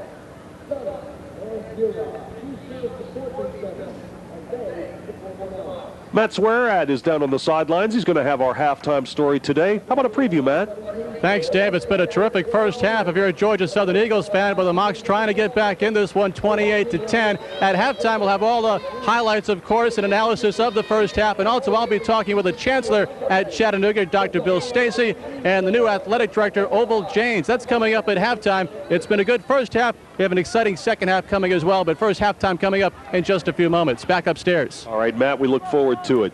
Gerard Freeman was the injured player, and he came off under his own power. And Peterson, as if he hadn't already done enough in the first half, gets the carry up the middle. Go ahead and tack on 5 more yards, and that is going to do it for the first half. He only had 105 yards rushing in the first half. He just really didn't pick it up, did he? Good gracious, what a player. So a very, very successful first half of football for the Eagles of Georgia Southern here on the road. And we were wondering how Georgia Southern was going to react to their first road game. Well, I think we got the answer to that. Yeah, you know, and UTC had only been giving up 122 yards rushing a game. They've already given up 97, making 102 more after that last play. So they've really given up a lot more yards than we thought they might do so. But back down to the field where Matt has Georgia Southern coach Paul Johnson. Matt? Thanks, guys. Coach, a big play first half. You guys are up 28-10 at halftime. Well, offensively, we moved the ball well. We gave up the sack on the one drive that stopped us. Defensively, we got some problems. They're doing a nice job possessing the ball, and we got to make some corrections in special teams. It is a hot day. You're a little short now in the linebacker department. Your thoughts in the second half? Well, we just got what we got. We have to play with them, and our guys will step up and do a good job, I think. Thanks, Coach. Good luck in the second half. Thank you. We're at halftime. It is 28-10. Georgia Southern leads Chattanooga here at Finley Stadium in Chattanooga, Tennessee. Back with our halftime festivities from Chattanooga right after these messages. College football today on Fox Sports South. Navy takes on Sean King and the Green Wave. Then the Rice Owls meet Heisman hopeful Ricky Williams and the Longhorns. And don't forget, Darrell Bush leads Baylor against number 15, Colorado. It's all still to come today on Fox Sports South. Stay on the couch and watch all night. I tell you what, we've got some great games coming up. And what about our game? Georgia Southern leads the Chattanooga Mocs 28-10 at the break. Well, the Mocs have returned to the sidelines, and they were probably happy to get out of the locker room. Well, you know, it may be interesting because Hampton may wind up coming back in the game. He's down there warming up and looks like he's strapped in. I'd be a little surprised, but, you know, you just don't know what they're going to do. Cosdamadio has been very impressive coming off the bench in relief of Hampton at quarterback, and there are the Eagles of Georgia Southern, and what a first half they had. 28 points offensively. 613 yards of total offense. That's what I like. That is something else. It's been a racetrack. All right, time to take a look at our Reebok halftime stats. And we have got some offensive numbers to show you. You know, the teams are pretty close, Chip, on total yards.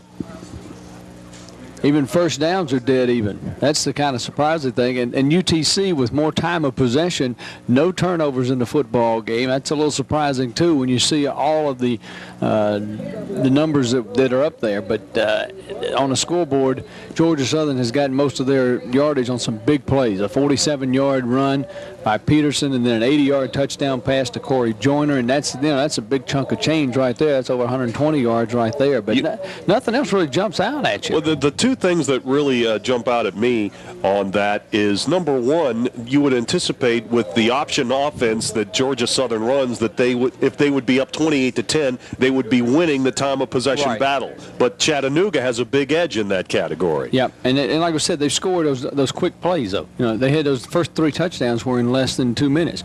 This was a big touchdown for Chattanooga. Cosdamadio came in off the bench, the naked bootleg, showed a lot of quickness, a lot of speed as he got into the end zone, and that really got Chattanooga back into the football game. That made it 21-7 at that point. Let's head down to the sidelines. Matt has got Buddy Green of the Mocs. Thanks, guys. Coach, 28-10 at halftime. We talked earlier. It's been a half of big plays, really. Yeah, we've got to do a better job tackling the fullback and the quarterback. They've hurt us with some long plays and passes. We've got to play better defensively and put points on the board. Stay with the freshman at quarterback? Yeah, we are. Second half. Good luck, Coach. Thanks. Let's go back upstairs. All right, that answers that. Yep, sure did. I tell you what, Buddy Green has done a great job here. He was interim athletic director. They came in here.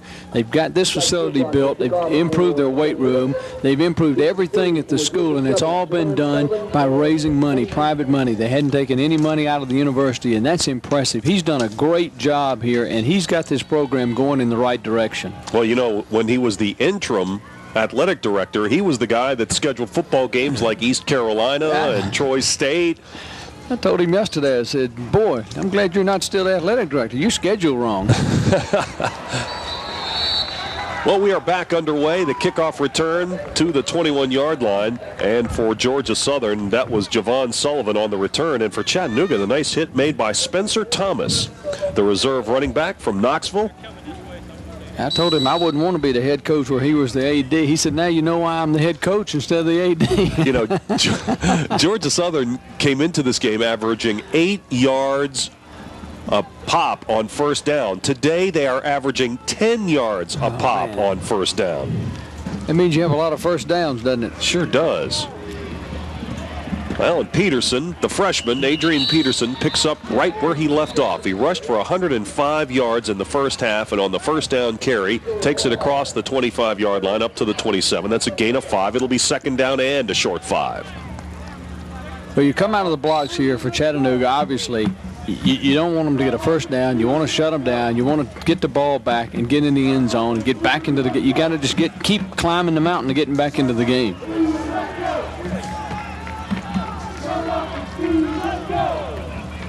On second down, it's Peterson again. And this time he is brought down. And that was a good line surge, and that was the big nose tackle, Michael Steed, the senior from Greensboro, North Carolina, making the stop. Yeah, he did. He made a good play in there right from the middle nose guard position, 6'1", 263 senior, and he's been around for quite a while, too. Made a lot of good plays. Good look at him there. If he knew his mama was watching, he could wave right now. This big play for Chattanooga right here, if they could hold Georgia Southern to 3 and out on the first possession of the second half. The pitch, and they are going to do just that. Just know where to run that time for Gerard Freeman. He is stopped in the backfield, and so the Eagles are going to have to give it up, and the Mocs should get good field position for their first possession of the third quarter. Well, a couple of good plays by a couple of defenders. Hank Grant didn't bring him down, but he tripped him up enough just to make him stumble and fall forward so he didn't gain more yardage. I mean, that's what you just got to do. Trip him up in the backfield and don't let him get the motor running.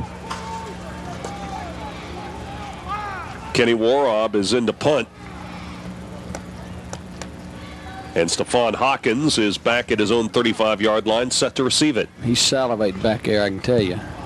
And this is what a tackle.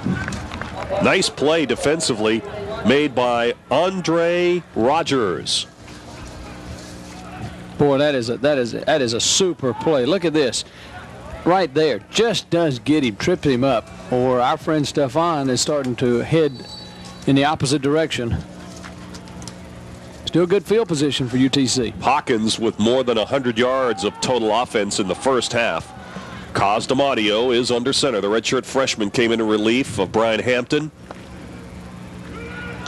And the handoff goes right up the middle and across the 40-yard line up to the 42-yard line for the Mocs. That is Brent Tinker, the fullback.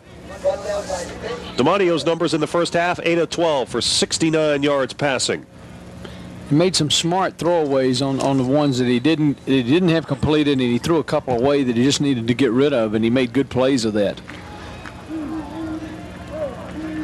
Big series for UTC to start this second half. 2nd down and 7 for the Mocs. Field position is good. The 41, DiMatteo. Short drop, and he one hops it to Hawkins, incomplete. It'll be 3rd down. You know, the Mocs have gone to a different offensive coordinator this year, Rick Dragonak. He knows the option football. He was the offensive coordinator for 2 seasons at the Citadel. And when he was the freshman coach at North Carolina State, he coached a young quarterback. Now Hampton's back in the game on 3rd down. So Hampton's back in on this passing situation. He's more of a pure pocket passer.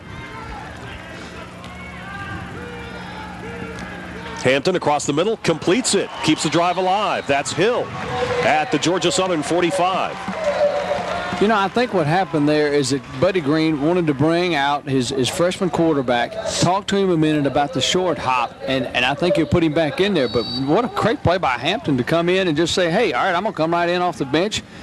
I can drop back. I can still throw the football. He's got a lot of yards, so he knows he can throw it. Nice pass right on the line. So for the moment, Hampton's going to stay in there, Chip. Yeah. Hawkins is split out wide to the left.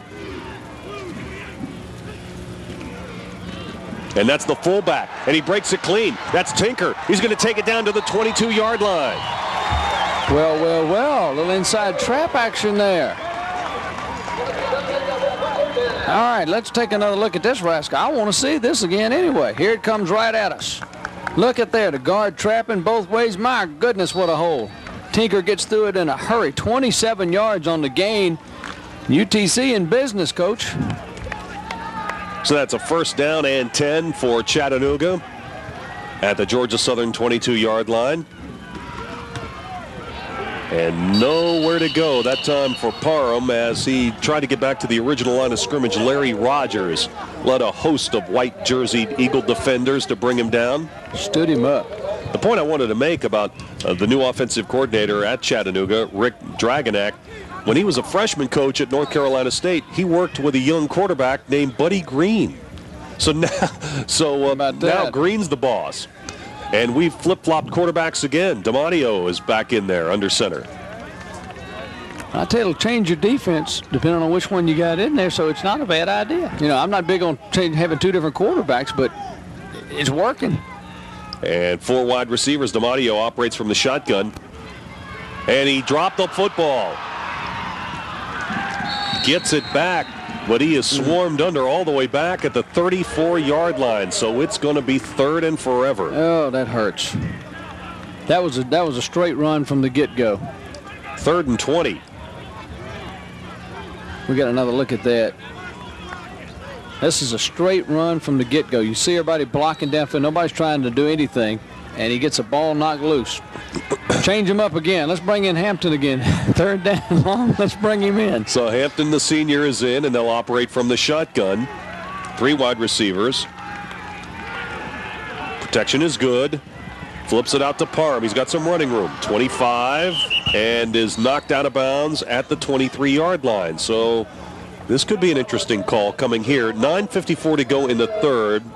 Chattanooga trails Georgia Southern 28-10. And they bring Vic on. They will go for the field goal, or at least the field goal team is on the field. Look at Hampton here, kind of looks it off and then comes back to the other side. He knew he had the man out in the flat and had him wide open. Nice toss.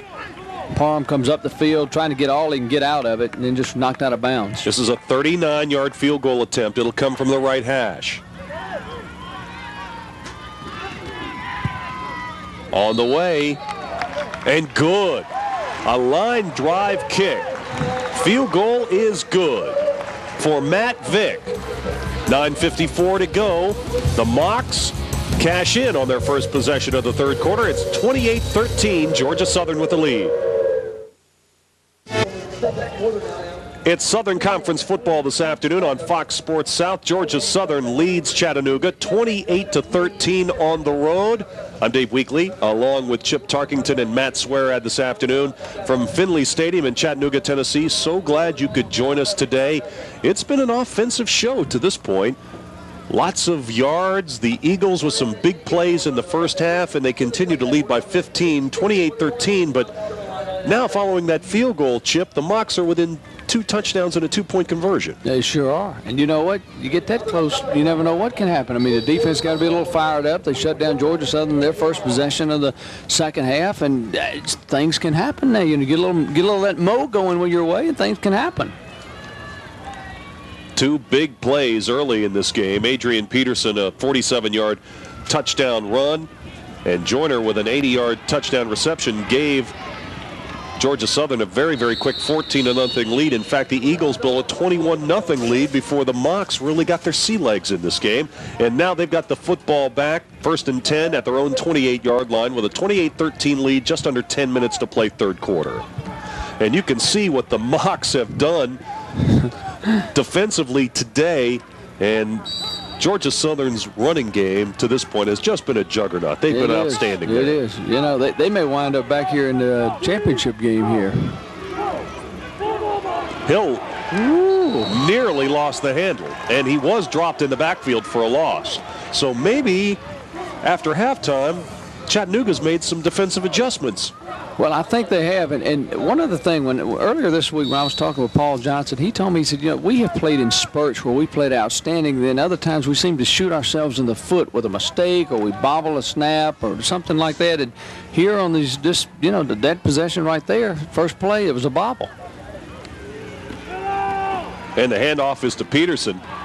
And he slips 2 tackles, stays on his feet, and is bumped out of bounds at around the 37-yard line. And he did that all on his own. He shed about 3 tacklers, and that's probably about the best, 8-yard run you're going to see this year. That's outstanding. I mean, this is just outstanding here. He just shucks folks.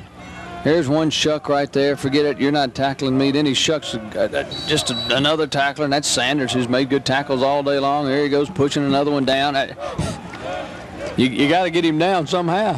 Gang tackle, whatever you can do. Peterson with a very impressive day. Those are his numbers up to the moment. Hill, and he is buried from behind by Sanders on 3rd down, and Georgia Southern's going to have to punt again. Kenny Sanders has made that play 3 times today when they run it away from him. He's coming backside, and he has come like gangbusters. Kenny Sanders, I'm impressed with his speed because he's chased Hill down a couple of times. Here's that crazy option again, is what we always like to call it. And look, there he is, because Hill was going to cut it up and had some room. So Waraub is on the field for his second punt of the early moments of the third quarter. Stephon Hawkins is set to receive it. Snap is good. Good kick. Got that spiral to turn over, driving Hawkins all the way back to his 18-yard. Slip return up to the 30-yard line, and that's where the Mocs will have it 1st and 10. 8:15 to go, third quarter. Georgia Southern continues to lead the game, but the Chattanooga Mocs trying to get back into it. It's 28-13 Eagles. It's Braves Baseball Sunday on Fox Sports South. The action heats up in the National League when Mike Piazza leads the Mets in their quest for the wild card against a Braves team hot to maintain the best record in the league. It's the Mets and the Braves Sunday on Fox Sports South. Coverage begins at 12:30 with the new Dodge Braves Report. Whole gang will be at that game, won't they, tomorrow? Yeah, and we're coming right down to the stretch in that race for the NL wild card. What a race. Yeah, it's been a great year in baseball. 1st and 10 for Chattanooga at their 30-yard line. Mocs trail by 15, 28-13.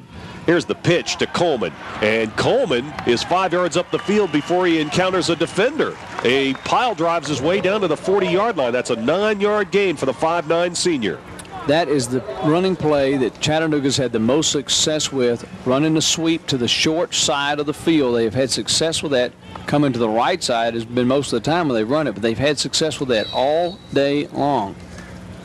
And DiMatteo back in there at quarterback as we play the rotating quarterback still. You know, Coleman has been impressive, and the Mocs coaches thought so much of him that they were able to move last year's leading rusher, Carlos Lachlan, over to defensive back.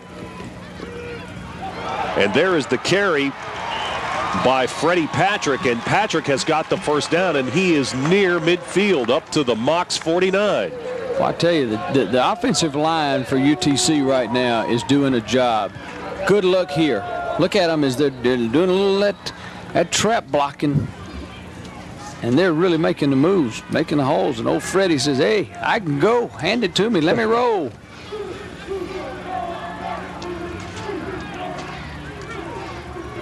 First and 10 at the 48-yard line. Mocs trying to get back in this thing, trailing 28-13. We've got 7 minutes to go in the third. And there is the pitch back to Coleman, and he nearly escaped a second tackle, and he would have been on his way. But nevertheless, he is very close to a first down at the 40-yard line. Josh Smithers made the stop for Georgia Southern. Well, there's no question who's winning on the line of scrimmage right now. It's UTC is just lining up and beating folks on the line of scrimmage. Look at this. There's nothing fancy about this. This is straight imano blocking.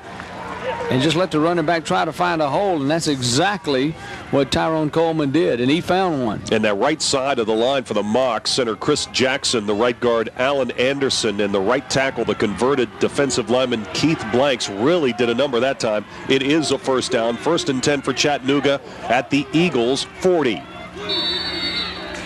And now the freshman takes too much time.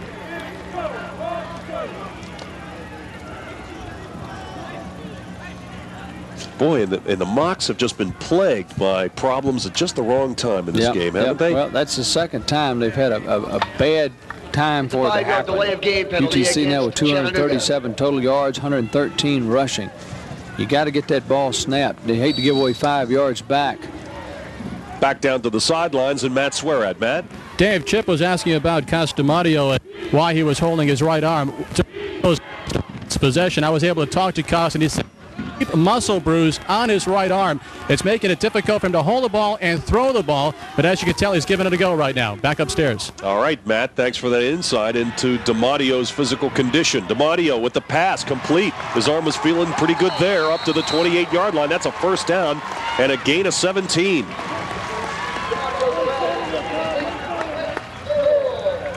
Chris Earl, the sophomore from West Columbia, South Carolina, pulls it in. Well, you're right. He didn't show any ill effects here. I mean, this ball is thrown on the money. Look at that. Nice throw, nice catch. Put it in there. You know, after those 2 early touchdowns for Georgia Southern, it just seems like Chattanooga has been climbing the mountain all day long. Touchdown here would make this game interesting. Georgia Southern leads at 28-13. On the option, Parham tries to turn the corner. Nothing doing. What a big stop defensively by Archie Thompson.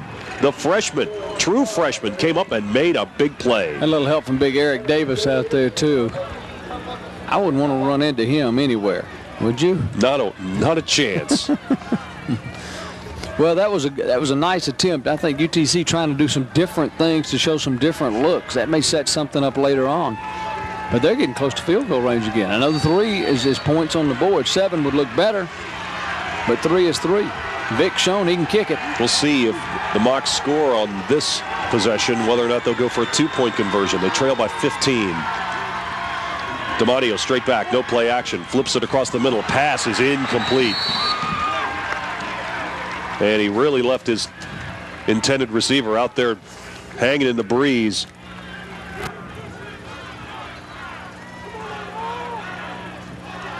Tab Griffin.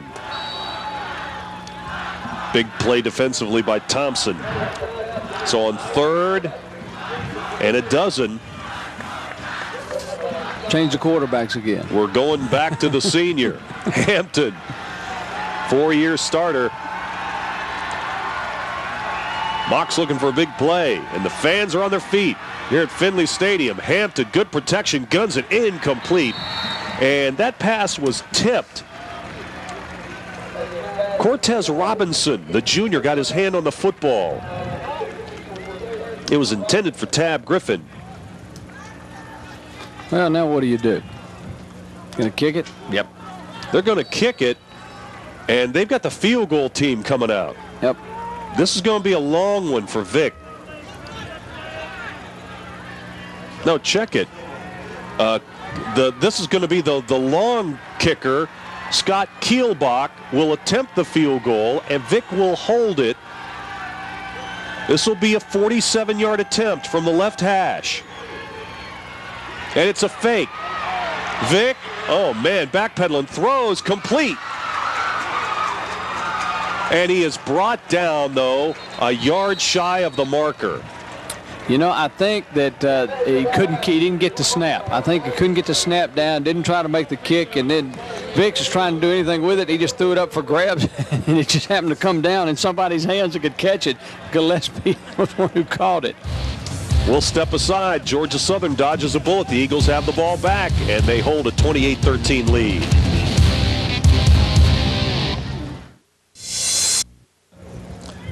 Georgia Southern leads Chattanooga 28-13. Chip Tarkington, let's take another look at that long field goal attempt by Kielbach. Well, look, this is a great angle. We thought it was a bobble. Look, you can't kick it if it's sideways. So Vic now is just looking for anybody, and he just chunks it up in the air. And Byron Gillespie, because he's a defensive lineman,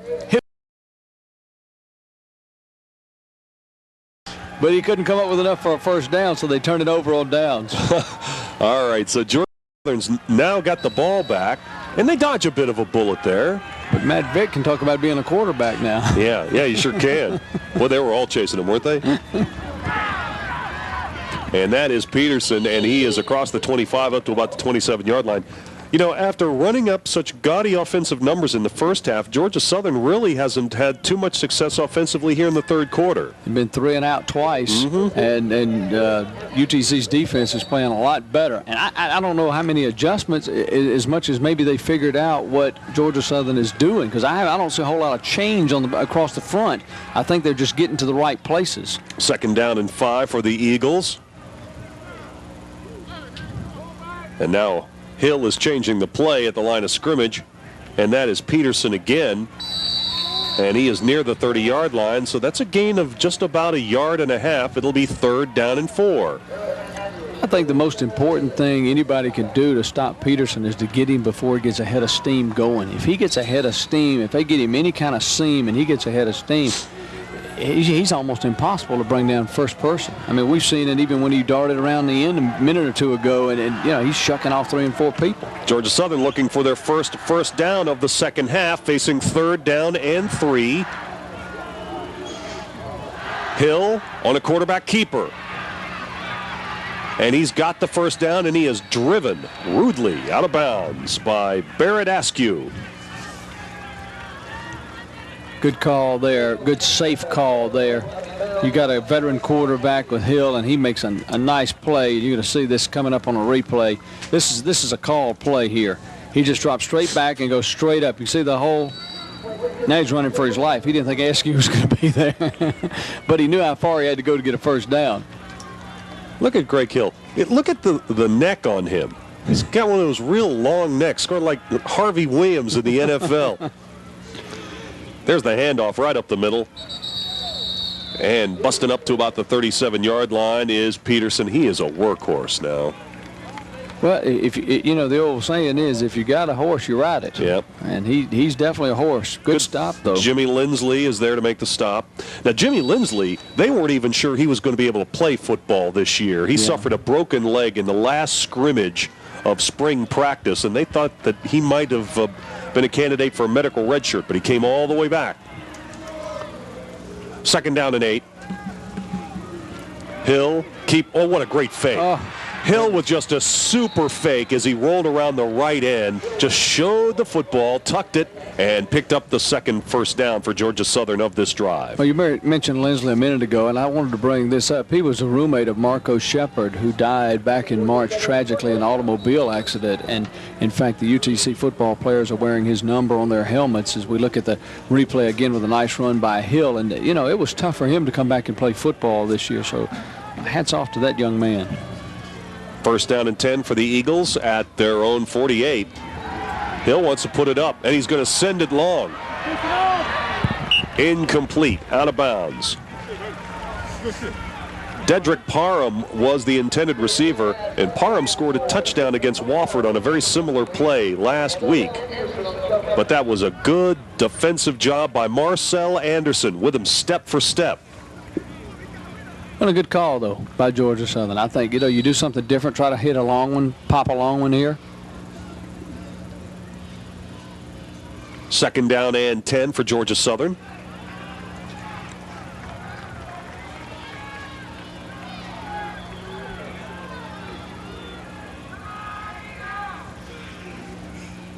Hill, the keeper, and this time the Mocs smell it out. Corey Wright, the senior from Jefferson, South Carolina, is there to make the play. That doesn't look like Georgia Southern's offensive line has got as much hop in their get-along either. I mean, they're not really firing off the ball like they were in the first half. Have you noticed that when they run their option attack that they really prefer to go to the right? Like going to the right side, right-handed quarterback. Yeah. A lot of times you like doing that. Third down and 10. Inside of 2 minutes to go now, third quarter. Eagles with a 15-point lead and the football. And Hill is caught from behind. And that'll go as a sack. Kenny Sanders. Kenny Sanders has had a great game. I mean, he's made some super plays. Yeah, he did. They're talking about him jumping off sides, and he might have moved a little bit quick. Let's look at it. Top of the screen. Yeah, a little quick. Well, how about Sanders, though? Yeah. He was down on the ground and got up and made the play. Kolufano Lele also in on the stop. We wanted to mention him because he's from Hawaii. He's going to get to play in the Hula Bowl. That's right, and we had to mention him because he's got such a terrific name. Great name. Hawkins was going to think about catching that one on the fly, let it go, and that turned out to be a big play for Georgia Southern. The ball rolls dead at the 6-yard line. Warab with another outstanding punt. Well, you know, that one was kind of doing an end-over-end thing, and I think Stefan was worried about trying to catch it and not being able to catch it. And it did wind up hurting him, obviously, but you don't want to fumble it trying to catch it. You know, we are back with more Southern Conference football. In fact, we've got a Southern Conference doubleheader coming on Saturday, October the 10th. We'll start it off with a noon battle between Wofford at VMI, and then at 3:30, Furman invades Boone to take on the Apps of Appalachian. Well, that's 2 games you don't want to miss. Put them on the calendar now. Make plans. Wofford at VMI at noon, Furman at App at 3. As we return to the action here in Chattanooga, Finley Stadium, the Mocs have the football. And the fullback, Brent Tinker, goes across the line of scrimmage up to about the 8-yard line for a 1-yard gain. It's second down and 9. And we're winding down what has been a very quickly played third quarter. And they're going to have to run another play before the quarter ends. And boy, you really got unfortunate there because you'd like to be able to have two plays to talk about instead of just your third down play before the clock runs out. They do get the play off. DiMatteo with the shuttle pass, and it was nearly picked off. Ooh. He shuttled the football forward, and it was nearly intercepted by Larry Rogers. And if Rogers catches that football, it's an easy touchdown. Boy, was it ever. That's a freshman almost major mistake. That's close to a major mistake there. Look at this. He's slipping, he's sliding. He says, oh, I see Tinker up there. Can you take it? Wait a minute. Ooh. Where did he come from? Ooh. Man. Well, you saw Rogers signaling it's time to go to the fourth quarter, and we are heading to the final period. 28-13, Georgia Southern with the lead in Chattanooga. We'll be back in just a moment.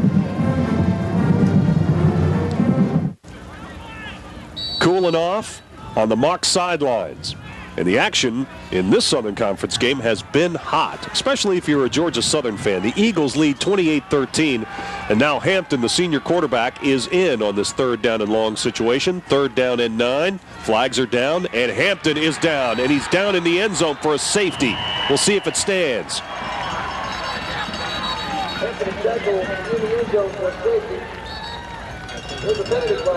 I'm not sure what the call is on this one, so I'm not even going to venture to guess. Offside is the call against Georgia Southern, so take the safety off the board. Boy, Butler comes untouched. Completely. He stunted to the outside, and nobody went with him. He just turned his ankle a little bit. But watch, you'll see this. I mean, Hampton's got no prayer here. I mean, just no prayer here. Some other scores today in the Southern Conference going on in the second quarter. App State leads the Citadel 19-3. At halftime, Furman on top of VMI 17-0. Western Carolina hosting East Tennessee State. That's a 6 o'clock start. And at 7 tonight is Charleston Southern against Wofford. That's your Southern Conference update. 3rd down and 4. Flip out to Hawkins. Hawkins has got the first down. He's across the 20. He's up to the 23-yard line. Brian Hampton now has moved into 3rd on the all-time passing list. So congratulations to him. That's a nice move for him. He threw for over 2,000 yards last year. And Hawkins again, we talked about him all day. But you see him reach back and grab that pass. Pass was a little behind him. He still managed to grab it. Quarterback change again. Yep. First down. DiMattio's in there after you read all those accolades for Hampton. Well, he comes off the field. Right. He gets a break after that. So DiMattio is back in there. And the Mocs will go with 4 wide receivers, 3 to the left. DiMattio operates out of the shotgun. And DiMattio rolls left, tucks it, takes people on, and is bumped out of bounds at the 30-yard line.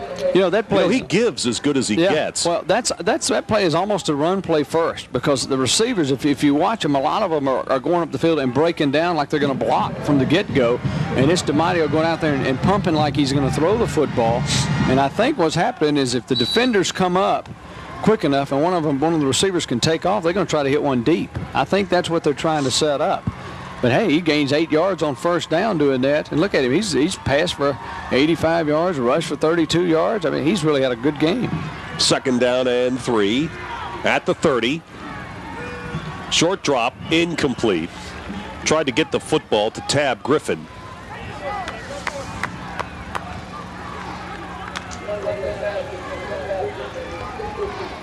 So now it's 3rd down and 3. You know what that means? Yeah, here comes the senior. Hampton's back in the game. His arm is bothering him, I think. Yeah, I still think it's bothering him. Yeah, in fact, you could see the way he raised it when he came off the field there. It just showed the coach, as if he was disgusted with his last pass attempt. Hampton, Hawkins. We'll see how much forward progress they give him. This is going to be close. It really is. I think he thought he could get more by making a move back to the inside. If he'd have just turned right around and gone upfield, he'd have had the first down easily. I think he's going to be just a wee bit short. There's a flag down on the field, and I believe this could be a face mask penalty coming against Georgia Southern. Yes, it is. Personal foul. Won't make any difference where he went then, will it?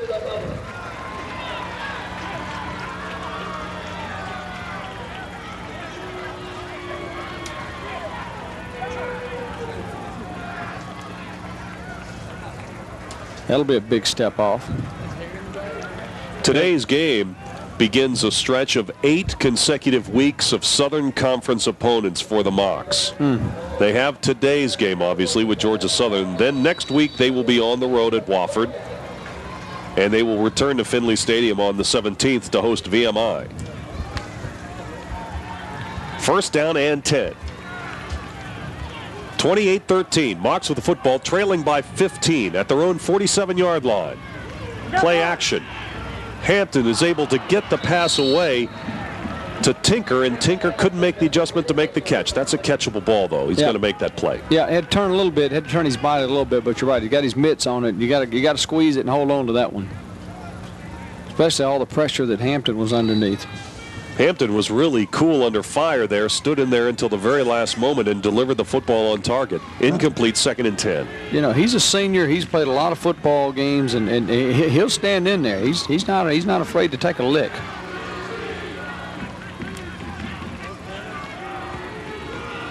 Corner blitz. Hampton lets it go. The pass was intended for Hill. Too tall, incomplete. And Earth, Wind, Moreland had the coverage. Now, before we go today, you've got to tell the story about Earth, Wind, Moreland. Earth, Wind, and Fire Moreland. Earth, Wind actually started as a running back at Georgia Southern, and they moved him to secondary because he was such a good athlete, and they had so many people who were on the offensive side of the ball, and they knew they needed somewhere for him to play. He's been at cornerback now and has made some unbelievable plays. And obviously, he was named probably for Earth, Wind, That's what his driver's license says. It says Earth, Wind, Moreland on it. 3rd down and 10. Maybe the best name in college football. DiMatteo with the pass, and it is complete. He's a yard shy of the 1st down. And go for that. You got to go here. At the Georgia Southern 44. You saw who made the catch. Hawkins. Once again, you need a big play. Who do you go to? He gets his feet in bounds, makes a nice grab, and DiMatteo here didn't look like the arm was bothering him. It's almost like this arm bothers him just every so often. Good toss, but look at this. Look at that catch. Get the foot down. You only need 1 foot down in college football. Big play in this game. Right now, 13:20 to go. Mocs have it at the Georgia Southern 44. They trail by 15.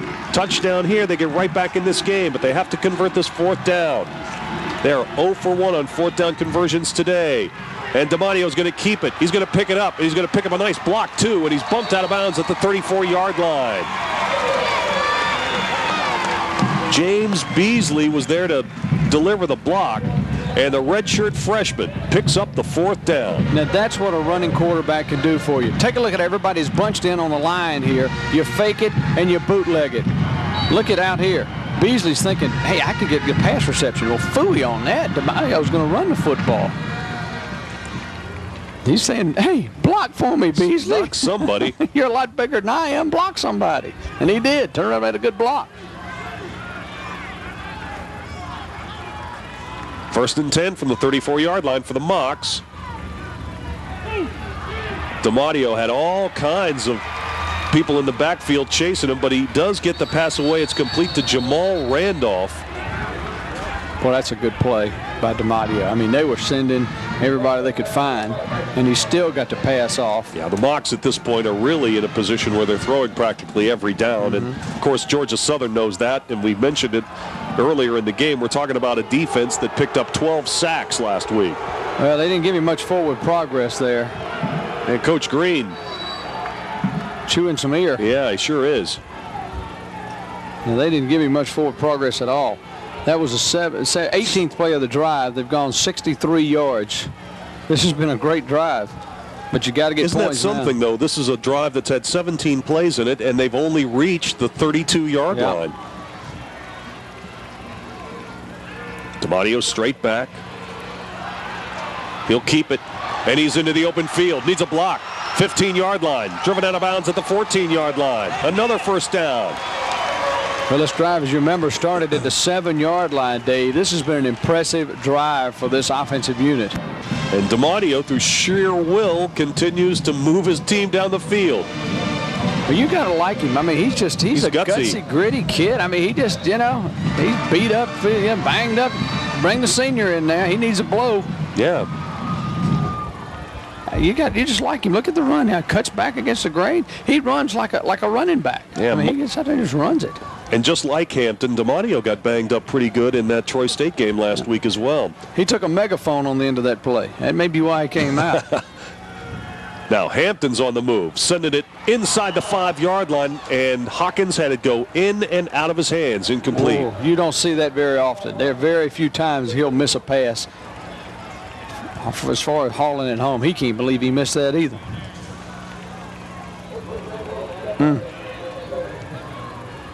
Earth Wind on the coverage over there. You know, when Georgia Southern has the lead Going into the fourth quarter, they have won 13 of their last 14 games.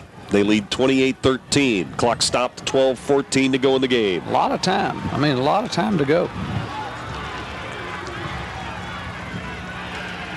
Hampton on the rollout. The throw, incomplete. It's 3rd and 10. Another stat that's in Georgia Southern's favor. When they score first, they are 113, 17, and 1. Good garden seeds. That's strong. That goes all the way back to their national championship days back in the 80s. Oh, and the other point is Georgia Southern came into this game 3-0. They've only started a campaign 4-0 one time. That was back in 1989, and they won the national championship that year. That's why I said you may see them back here, in December. Huge 3rd down. 3rd and 10. Hampton looking to the end zone for Hill. Just out of his reach. Mark Hill was open, but just could not connect with the senior quarterback Hampton. Now you got a real decision. We're going to see a replay here. This is why I think Hampton's is a better quarterback when he drops straight back and is not on the move, but he's just a little long here. He'll everything he had springing out there to try to make the catch, and he couldn't come up with it. UTC's going to take a timeout here. And as the Mocs talk this one over, we'll step aside momentarily and return to Chattanooga in just a moment.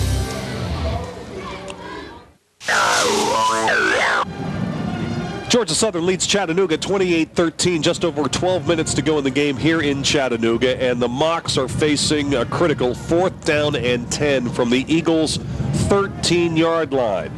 They are disdaining the field goal. They are going to go for it. They trail by 15. They need 2 touchdowns and a 2-point conversion to draw even with the Eagles. Georgia Southern ranked 3rd in 1AA football this week. And UTC, the Mocs, trying to snap their 2-game slide, albeit 2 tough games against the likes of East Carolina and nationally ranked Troy State. Here we go, 4th and 10. DiMatteo, the freshman, is back in there, going to the end zone, in and out of the hands of his intended receiver, Jermaine Whipple at the goal line. Georgia Southern holds, and the football turns back over to the Eagles. Take a look at it again, and you see DiMatteo had a good idea here because his man was hooking up, so he decided that he had coverage on the inside, so he said, I'm going to go to a little outside, and it just goes off the hands, and he just couldn't believe it. Could not believe it. It's a good idea, but he really had to turn it loose, and unfortunately for UTC, Whipple just could not get turned around quick enough to get his hands up to bring it home. So the Eagles now have the football, and of course they would love to run some clock. And that's Adrian Peterson, who's already scored 3 touchdowns today, and the freshman takes it up to the 15-yard line for a gain of 2. It's 2nd down and 8. Well, you need a turnover now, Dave. I mean, you got to get the ball back in a hurry because you got to get your offense to get in the end zone in a hurry. And if you hold them here with 3, or if you turn over, you ought to have good field position. That last drive started on a 7. They went a long, long way to come up empty. Paul Johnson back home and has done a fabulous job at Georgia Southern. He was the National 1AA Coach of the Year last year, and here's Hill. And Hill with the late pitch, and that is going to go out of bounds. That was a dangerous pitch. And I think that is going to be ruled a forward lateral. I think you're right. Let's look at it again. We can tell. Now that's kind of surprising that Hill, who's experienced quarterback, would make this late pitch, except he's trying to make something happen too. Yep, that is going to be forward. Sure is. Good call by the officials there. You know, we don't give them a lot of credit sometimes, but that was a good call there. That was a real good call. And for Hill, that was an uncharacteristic mistake. Very uncharacteristic. That's not something that you'd usually see him do. He doesn't beat his team. You know, he doesn't make mistakes to beat his team. It's lost it down, 5 yards for the foul. Numbers on Peterson today: 21 carries, 136 yards, 3 touchdowns. We've been talking about him all day. See, that'll be a loss of down as well. Yeah, that graphic shows you two things. Number one, it tells you how explosive the Eagles' offense can be. Yep. But that bottom graphic kind of tells you how that the Mocs really made some defensive adjustments, yep. and they've been coming on in this game. And the inconsistency that we mentioned that Paul Johnson talked about his team. Sometimes we're great, other times we're not very good. Big third down and long. Hill on the move, guns it, incomplete. He had Parham up at the 25-yard line. It would have been a first down. Some good pressure, though, by UTC early and kind of rushed Hill, who had to go to his left. And it's tough for a right-handed quarterback to roll to the left and throw back against the grain. And the fans here in Chattanooga give the Mocs defense a hand. There's still 11 minutes to go in this game. There's a lot of time. If UTC can get in the end zone. This is a situation the Mocs love to have. You've got Hawkins set to receive a kick near midfield, and you know he can take it to the house at any time. Kenny Warrup is back to punt the football away, standing at his own goal line. Short kick. And Hawkins lets it roll, picks it up, is able to slip a tackle, and will jump out of bounds at around the 47-yard line. So the Mocs of Chattanooga have good field position. 10:53 to go. Fourth quarter. Georgia Southern trying to move to 4-0 with a 15-point lead over Chattanooga. Hard. Georgia Southern leads Chattanooga 28-13. Mocs fans hanging in.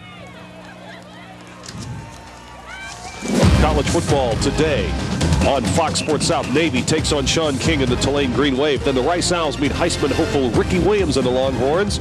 And Darrell Bush leads Baylor against number 15 Colorado. It's all today on Fox Sports South.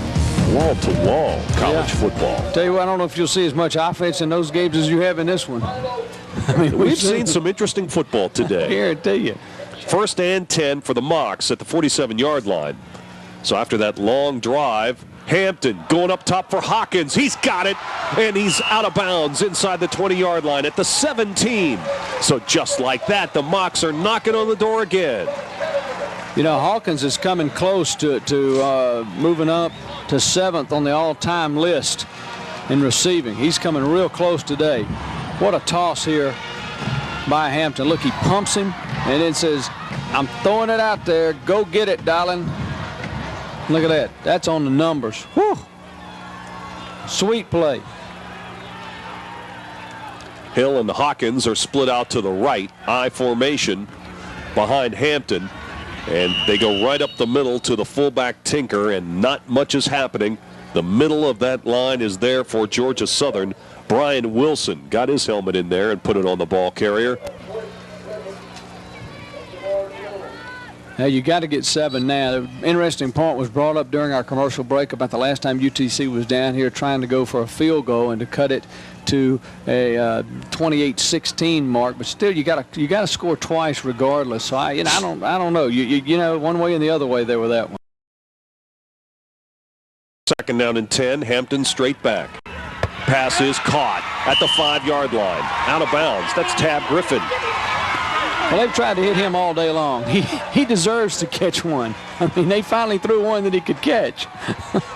He's been knocked around a couple of times, but this one was right at him. He had this one from the get-go. Nice timing pattern. Yes, it was. Good ball. Nice spiral on that thing. Hang on to it. Get out of bounds. That stops the clock. 28-13. Wow, look at that. Chattanooga has nearly twice as many first downs today as Georgia Southern. And now Georgia Southern wants a timeout. The Eagles burn a timeout. They have 2 remaining. The Mocs have all 3 of theirs. Yeah, they're on their heels a little bit right now, Georgia Southern is, and they can sense the momentum change, and they need something to happen for them, because I tell you, with DiMatteo coming back in, if with the 2-point conversion, if we get to that situation, they'll put it on one hash mark and probably roll him the other way and let him try to either run or throw. I mean, there's a lot of things that can happen here. Paul Johnson does not like the way this thing is starting to smell. It's starting to, get a bad taste here. And there's Paul Johnson roaming the sidelines for the Eagles of Georgia Southern. And you can see, you can tell from that graphic that the Mocs are definitely a second-half team. Yep, they are. And they showed it today. They have played a lot better. And you know what that shows? That shows we're talking about all the seniors. They're able to make adjustments at halftime. It shows a lot for Buddy Green and his coaching staff, too. They're able to make adjustments, and the kids are able to take those adjustments and put them into use and put them into the right act on the field and get it done. So out of the timeout, the Mocs come to the line of scrimmage. Hampton, the senior, is back in there under center. And the pitch, that's Coleman. And Coleman hits a stone wall at the 5-yard line. White shirts all around. Well, that's that play we said they've run it a bunch of times, but they've usually run it to the right side of the field. They tried it to the left side there where they've got 3 wide outs on one side and then we're just one back, and they pitched to that back on just a straight sweep. And they've had a lot of success going the other direction. They didn't have any that time. Jason Neese was around the football. Archie Thompson, we called his name a lot today. Yeah. Inside of 10 minutes to go now. It's second down and goal. Hill and Hawkins to the right side. Flags are down.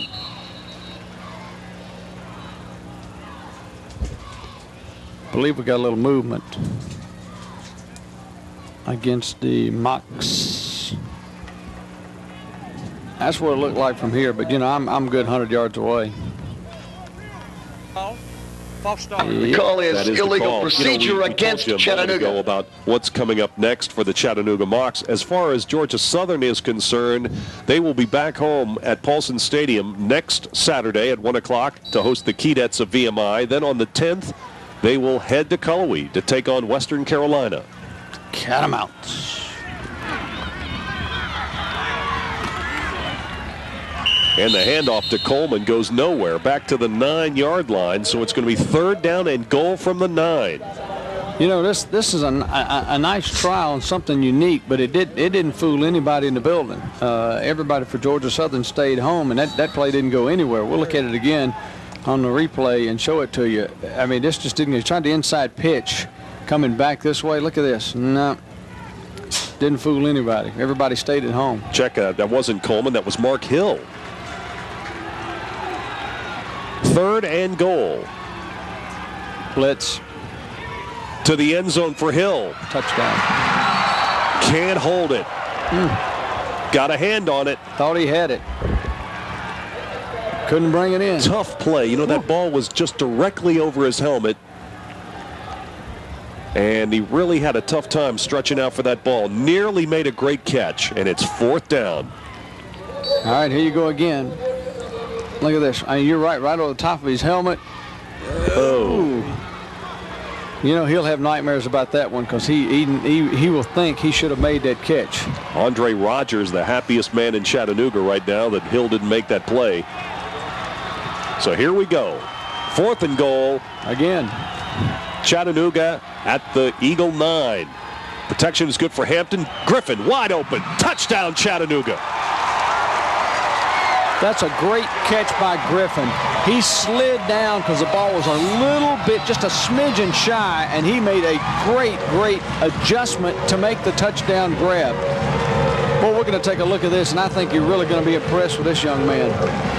Hampton, where he's at his best, dropping straight back, and take a look at this ball. Watch it drift. Look at him. Stop. Did you see that? That's a superb play by that young man. Outstanding play. Vick is on to add the extra point. So the Mocs opting not to go for 2 following that touchdown. And he missed it. Hooked it left. 28-19. So the Mocs are going to need 2 scores. But this is the touchdown. Griffin with the catch. Will be back in a moment. All right, Chattanooga with a touchdown has pulled to within 9. It's 28-19, but Tab Griffin, Chip Tarkington, did he have this football or not? Look, to make it 28-19, I'm going to say he had it. It looks like it might have touched it, but he's got a hand on top of that ball. That's close. He's underneath it. That's his first career touchdown catch. Give it to him. Give it to him. It's close. Ruled a touchdown. It's close. 28-19. Line drive kick. And that is out of bounds. Hit the cone.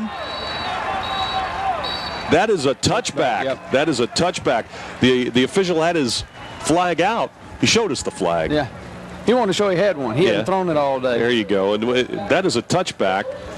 Hits the cone, so instead of having the ball at the 35-yard line, they'll have it at the 20. I wish we had another angle of that catch. I think. I'll bet you do. I think it's. You could have ruled it either way. I think we've got another. Our guys are really good in the truck. I think they've got another angle here in a minute. After this play, we're going to see it. 8:20 to go. Georgia Southern's got the football and a 28-19 lead. Hill on the option, keeps it. And there is nothing going on there. And once again, coming up is Jimmy Lindsay. Makes a fine play to shut it down. Here's another look. Was this a touchdown?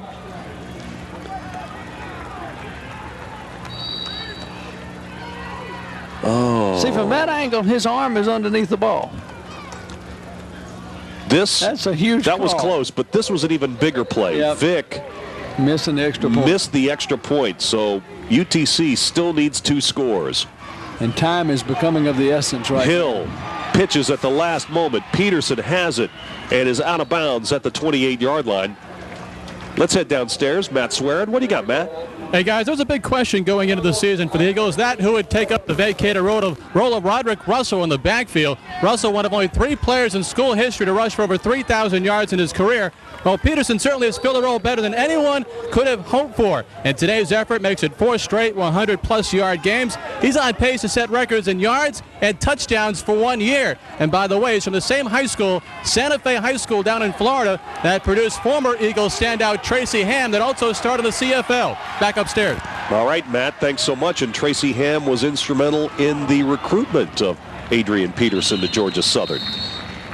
And Peterson gets the football. We're talking about him, and he takes it across the 30, picks up the first down. Take a look at these numbers. Well, they are gaudy. 2 and 147. He's had a career in the first 4 games. Here's a real stat for you. Last time Georgia Southern was shut out in the second half, how about 1995? It's been a while. 1st and 10. Hill again on the rollout. And Dedrick Parham went up and nearly came down with that ball.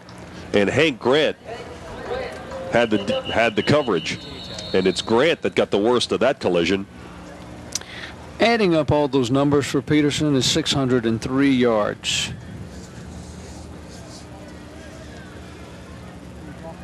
Take a look at this again. Grant laid some leather, but he came up on the wrong end of it here. Ooh.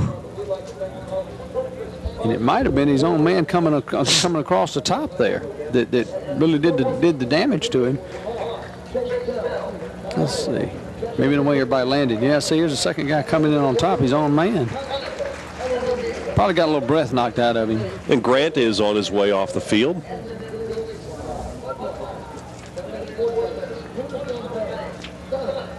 Could he be a little shoulder, a little stinger up in the neck? I tell you what, our group has got, they got more angles of stuff today. Now this is great stuff. Bone jarring. 2nd down and 10. Clock stopped on the incomplete pass. And that is Peterson. And Peterson fights his way up across the 37-yard line. It's going to be 3rd down. Clock is moving. Under 7 minutes to go in the game now. Georgia Southern raced to a 21-0 lead.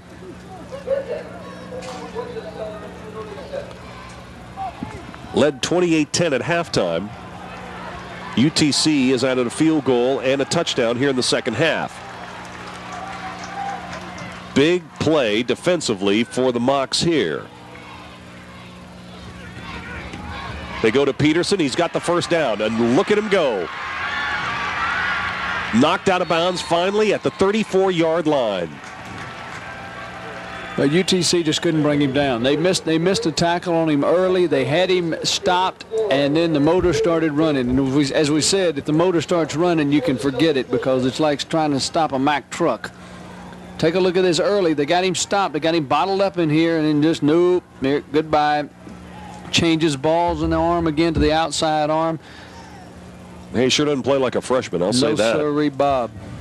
Well, you know what Boncelli's Allen said about him? Said he was the best back they played against last year when he was a true freshman. There he goes again across the 30 up to the 28-yard line. And we're talking about a guy who's got 4.5 speed. He's got a 32-inch vertical. I mean, he's a terrific athlete. Yeah, he is. Well, you just don't run into many athletes like that anywhere. I mean, you just don't run into many. They're rare people. He's at 190 yards rushing. The rest of Georgia Southern has 114. And I think Coach Johnson can begin to smell the victory. Yep. 2nd down and 2. Be very surprised if Georgia Southern would throw in this situation. They want to keep that clock turning. And why not go to the bread and butter man? Peterson, there he goes. Touchdown. Peterson with his 4th touchdown of the day. A 26-yard touchdown run. Puts him over 200 yards for the day rushing, too. So Peterson with a 4-touchdown day matches his 4-touchdown performance he had earlier this season against Jacksonville State. And it's his 2nd career 200-yard rushing day. He's a one-man Georgia Southern Eagle wrecking crew.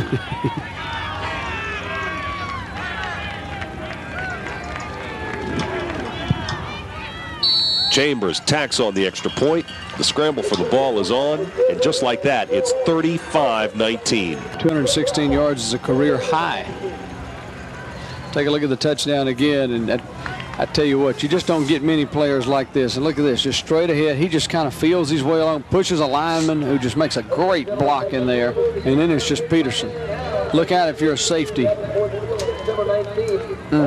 And we have got to give the props to the guys up front who have really done a beautiful job for Adrian Peterson today. On the left side, Rich McGrath and Steve Dill. The center, Matt Winslet. And on the right side, Mark Williams and Grant Chestnut. I'll tell you what was really impressive there.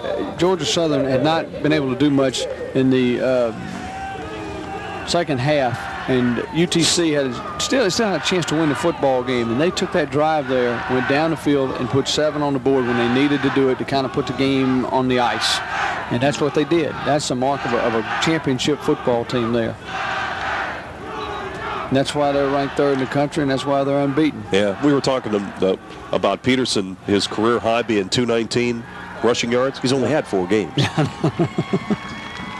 He's now rushed for more than 200 yards in half of his regular season appearances. Oh, man. Wouldn't you like to have that problem? That's a great start. Super start. Well, like you said, it starts up front, too. Those offensive linemen are doing a great job. Short kick.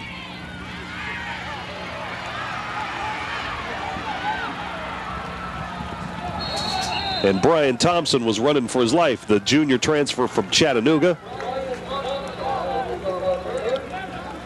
That may be one of the few times he gets a chance to run a kickoff back. I was surprised he didn't call for a fair catch on that play. Fair catch? Heck no. He had a chance to run. He's not thinking about a fair catch. He's going to run that rascal. 1st and 10 at the 32-yard line. Boy, it's been a second half of frustration for the Mocs. They held Georgia Southern defensively for the longest time here in the second half. They had 2 decent drives. There's the pass to Hill. Hill across the 40. He's got a 1st down up to the 43-yard line. They've run that play 3 times today, and twice has been very successful. Well, they just got behind too quick. You get down 21-0, and it's tough. It's tough to climb that mountain against anybody. And you're just behind the 8 ball, behind the 8 ball, behind the 8 ball. And they made a real game out of it here in the second half. They stopped the clock long enough to move the chains. Now the clock starts. It's a 1st down at the 43 out of the shotgun. This is Hampton. Hampton across the middle, incomplete. And flags are down. They're going to call pass interference there. Hill had 2 defenders around him. They were grabbing a little bit at him while the ball was coming to him.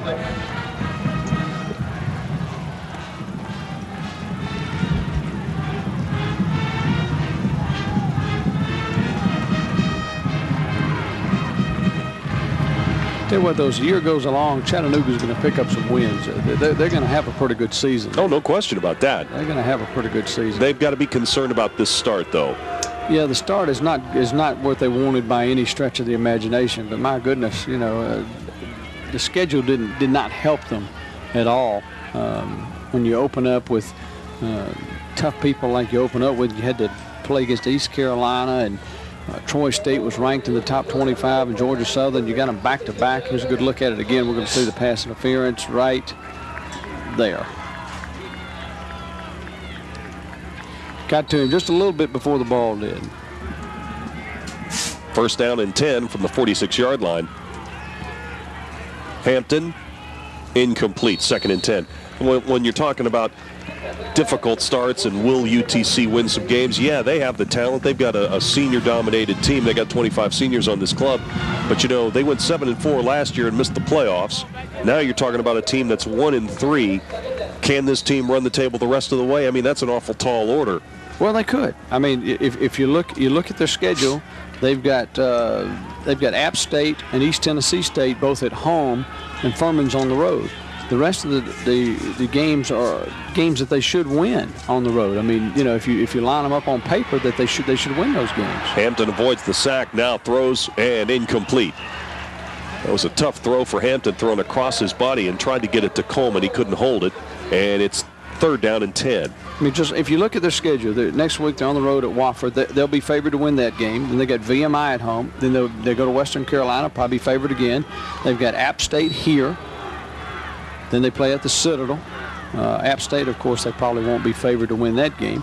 They'll be favored to win at the Citadel. East Tennessee State is here, and then they play at Furman. So they could conceivably clean the table. Could be done. It could be done. Stranger things have happened. 3rd down and 10. First down at the 34-yard line. Pass is complete to Jermaine Whipple. What I like is that they're still busting the gut to try to get the ball in the end zone. I mean, there's not any quit in these kids. I like seeing that.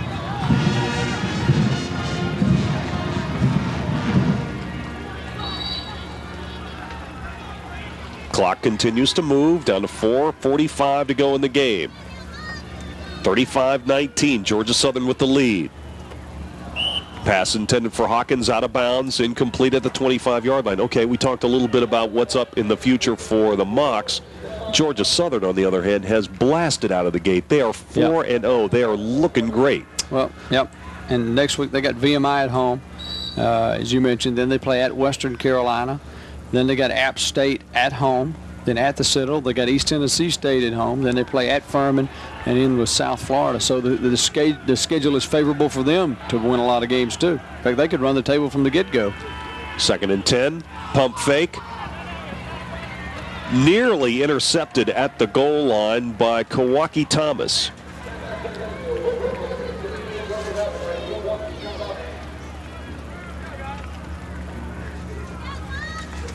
I think the race in the conference is going to be really interesting this year. Oh, yeah. I really do. I think there's a lot of teams that could win some games. Let's look at the end of this play. Ooh, close. You know, if he would have intercepted that, his feet might have been out of bounds anyway. Well, there's a lot of contenders for this championship. Georgia Southern, of course, trying to defend their title, but I think the Apps are going to have a lot to say about it. Yep. East Tennessee State. Furman. Pass across the middle is caught. And that will be ruled a completion at the 20-yard line to Hill. And Kawaki Thomas will stay down for the moment after that collision.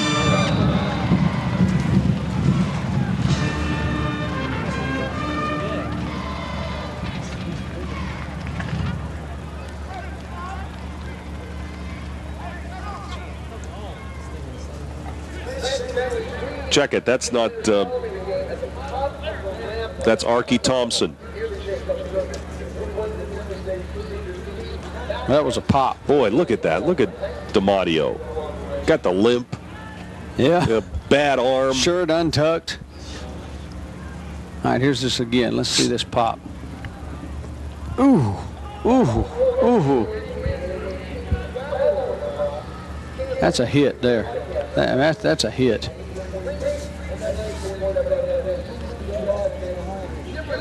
Tell you what's happened with college football nowadays is these athletes are so well conditioned, they're so fast, they're so strong that you see a lot of this where it's not necessarily a serious injury, but a stinger, that just kind of stuns you for a while because they are just so big and strong. Look at this. He's getting up. He's going to walk off under his own power, and he may be all right 2 or 3 plays from now. The average start for UTC in 4 games since 1990 is 1-3. How about that? The best start was in 1991. They were 3-1. Thompson leaves the field under his own power. Then that's a great sign to see him walk off the field. He may be back. Heck, 2 plays, he may be back out on the field. 1st and 10 at the 20-yard line for the Mocs. DiMatteo steps up.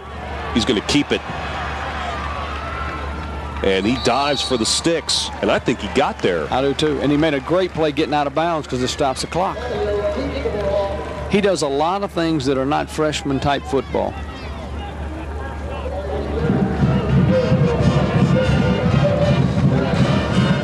I think DiMatteo is going to stay in there. He came in relief of Hampton in the first half. And then in the second half, we've seen both quarterbacks. We've seen them all. And both of them have had success. Mm-hmm. And that is a 1st down. 1st and goal. DiMatteo, touchdown. The pass is caught. Chris Earl is there to make the reception for the Mocs. A 9-yard touchdown. They'll go for 2 here, I bet.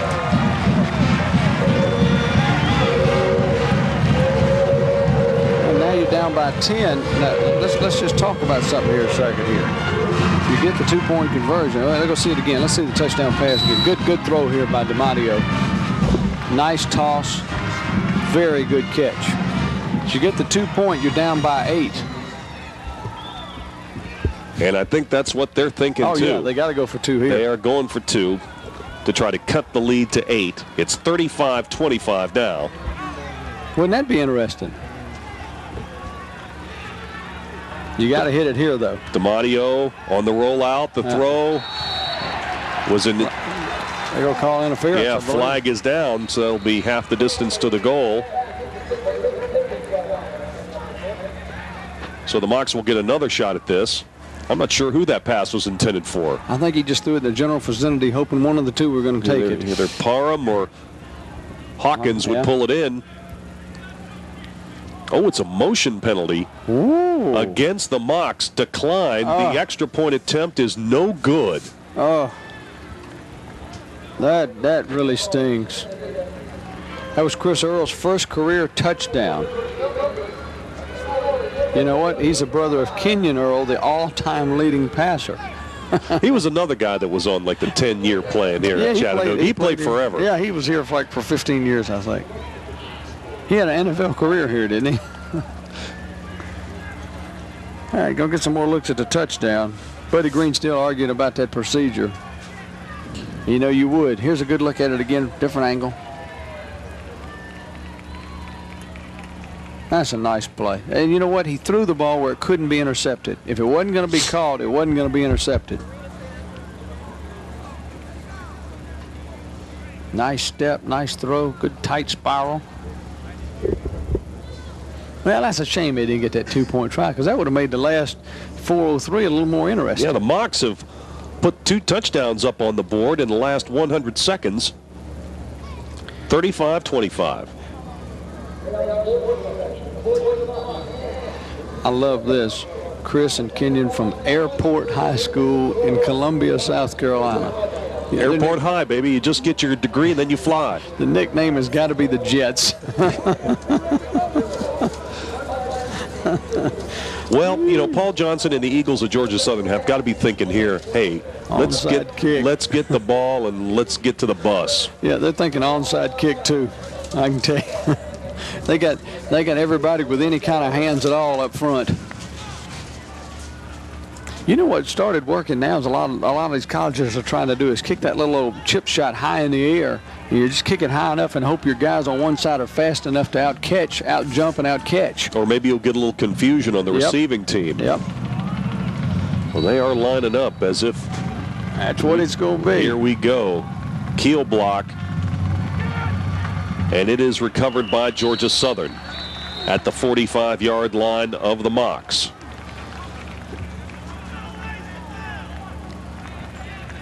Chevelle Simmons was there to make the recovery. The good hands team was right up front for the Eagles.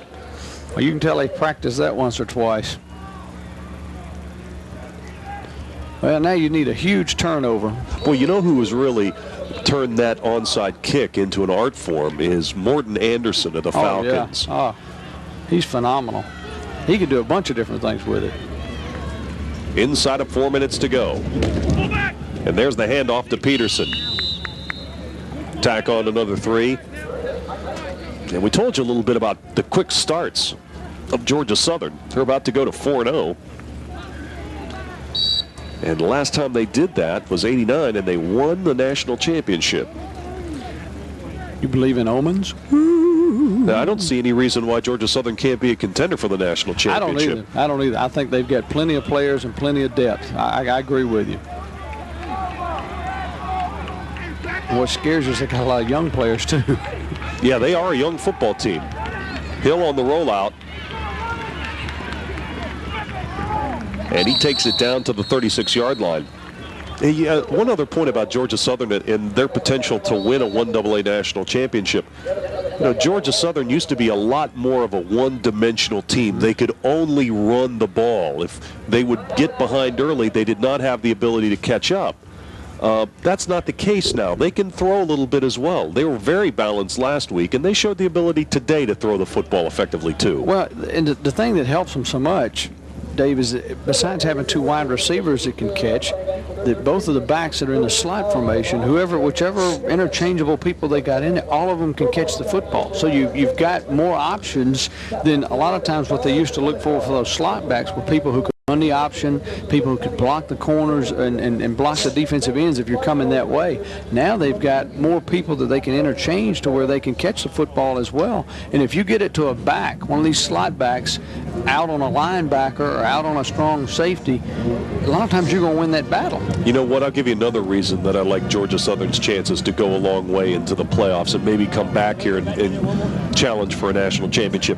They've got tradition. Yep. You know, when you go to a school that wins and wins consistently, it gets to be a feeling. It gets to be a situation when you're out on the field that you expect to do well. And when you've got a coach like Paul Johnson, he was there when Irk Russell won back-to-back national championships in '85 and '86. That counts for a lot.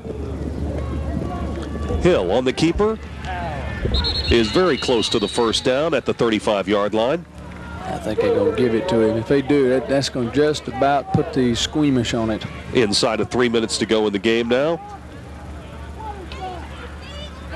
Interesting about that situation, Georgia Southern took the timeout to decide what to run on 3rd down. Very interesting. Both teams now with 2 timeouts. And I think Georgia Southern would be just as happy to not use any more timeouts. Just keep the clock running. Kind of weird. The average score in this series is 36-14. Yeah. Look where we are right now. Well, the fans are starting to head for the exits, and they're unhappy, but they did see a good ball game today. They saw a lot of exciting play. Peterson takes it down to the 31-yard line as he continues to roll the numbers up now. More than 200 rushing yards today for the freshman tailback.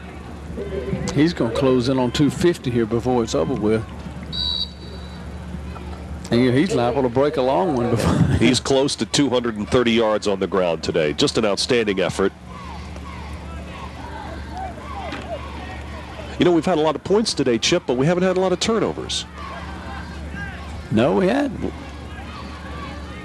Inside of 2 minutes now. 2nd down and 6. Hill with a roll to the right.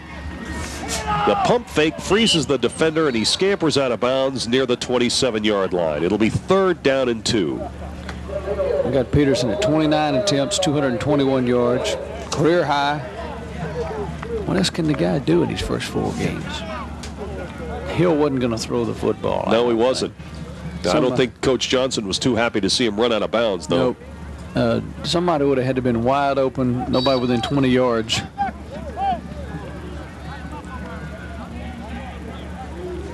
.221. That is impressive.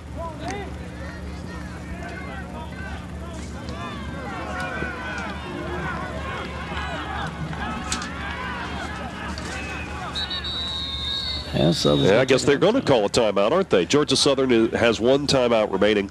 Look like they got in the wrong formation, or wrong set of people, or something. Man, look at Coach Johnson out there on the field. He's still doing a lot of coaching.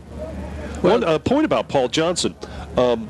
One, in his first year last season at Georgia Southern, won the Southern Conference. He joins Marshall's Bob Pruitt as the only coach to ever do that in his first season on the sidelines. Yes. Tough act to follow after you do it in your first year, isn't it? He's got the talent to do it again this year. I mean, he really does.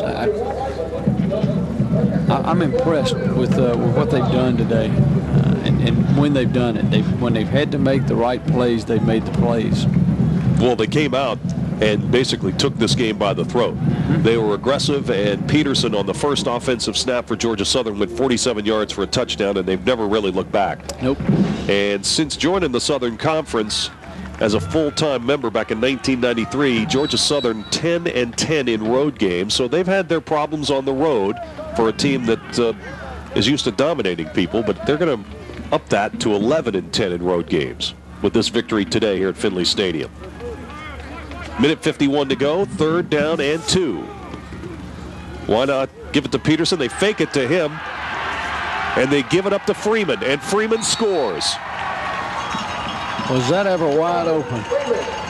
Wow. Everybody went with Peterson, and out of the timeout, Gerard Freeman takes it to the house.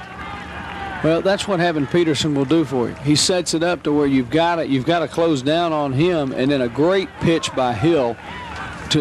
Freeman could have crawled. So Freeman with the touchdown. And so the Eagles come to Chattanooga, and they hang 40 on the Mocs. Against what was the best defense in the Southern Conference. Best defense against the run, that's for sure. 42-25. Georgia Southern flexing their offensive muscle. For this historic 50th anniversary. Well, it's been raining points for Georgia Southern here today. 42-25. A minute 43 to go in Chattanooga. The Chattanooga Mocs try to get back into this game.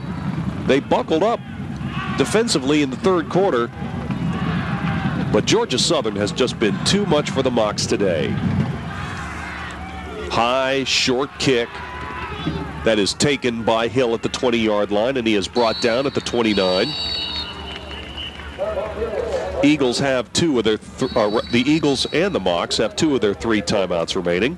A couple of quick scores in the Southern Conference today in the 4th quarter. 13:59 to go. It's App State on top of the Citadel, 26-3. Furman all over VMI, 4:25 to go in the 3rd, 37-7. And East Tennessee State and Western Carolina butt heads at 6 o'clock. Wofford plays host to Charleston Southern at 7 p.m. That's a Southern Conference update. There you go. Then we got a penalty on the play on the return. Offsides against Georgia Southern, and Buddy Green says, kick it again. Kick it again. I got a question for you. Okay. All right. Don't make it a hard one. This is kind of a hard question, Chip. You're Buddy Green. Who's your starting quarterback next week at Wofford? Thanks for the tough question. There you go. Well, I think you need to play your freshman some, but I think your senior has to get the start because he's been around for so long. He's got great numbers. He's on your all-time list. He's moved to 3rd on the all-time list in passing, and he's still a little banged up this week. Hampton is. So I think you can start with him, and if you need to rotate series, and because both of them can play. Plus Chambers with the kick. you get DeMatteo ready for next year. And Thompson is having a lot of fun out there. He's fielded 2 kickoffs here in the fourth quarter.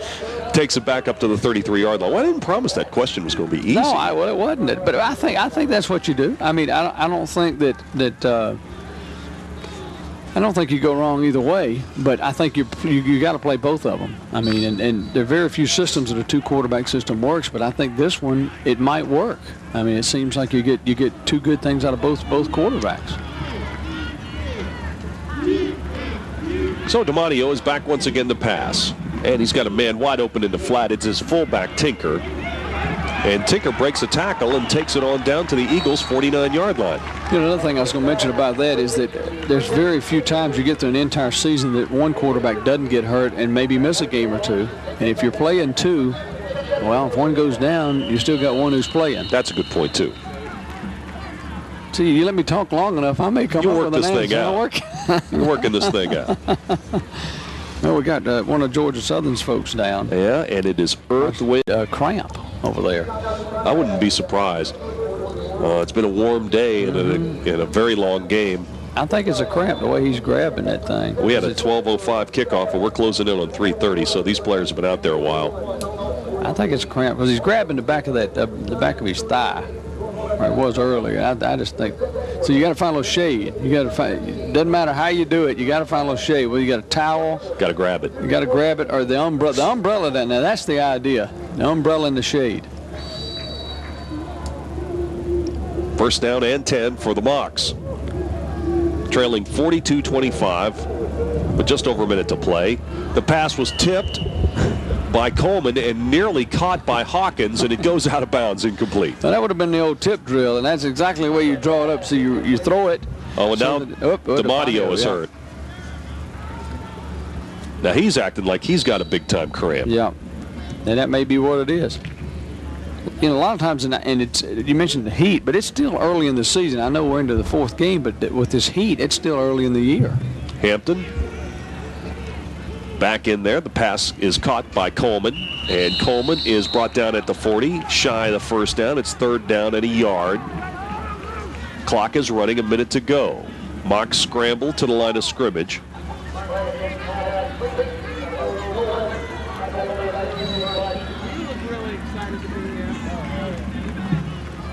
Last night, why wouldn't I be? Hampton back to pass.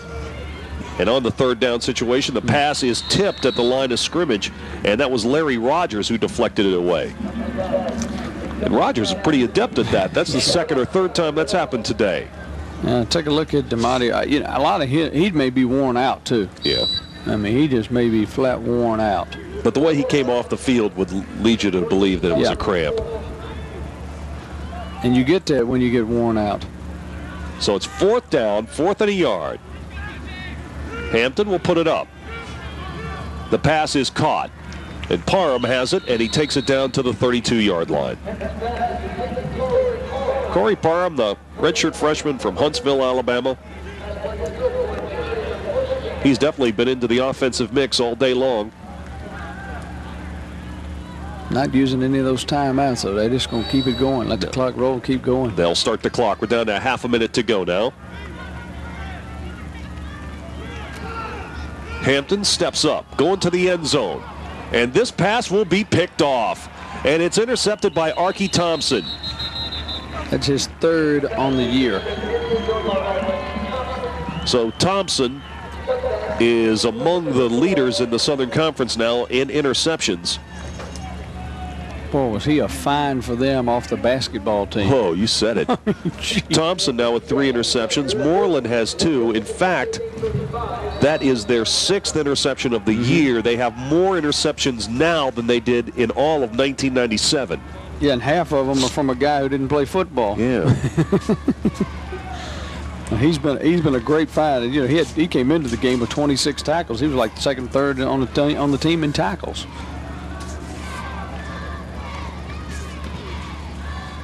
And just in case you hadn't seen enough offense, going down the field was Carl Small.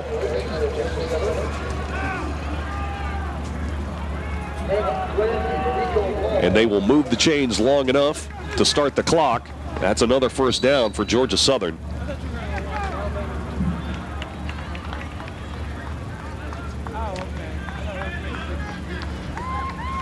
Coming up next, right here on Fox Sports South, Navy and Tulane. And that is going to do it for today's game. Georgia Southern wins 42-25. I'm Dave Weekley for Chip Tarkington and Matt Swearad. Thanks for watching. So long from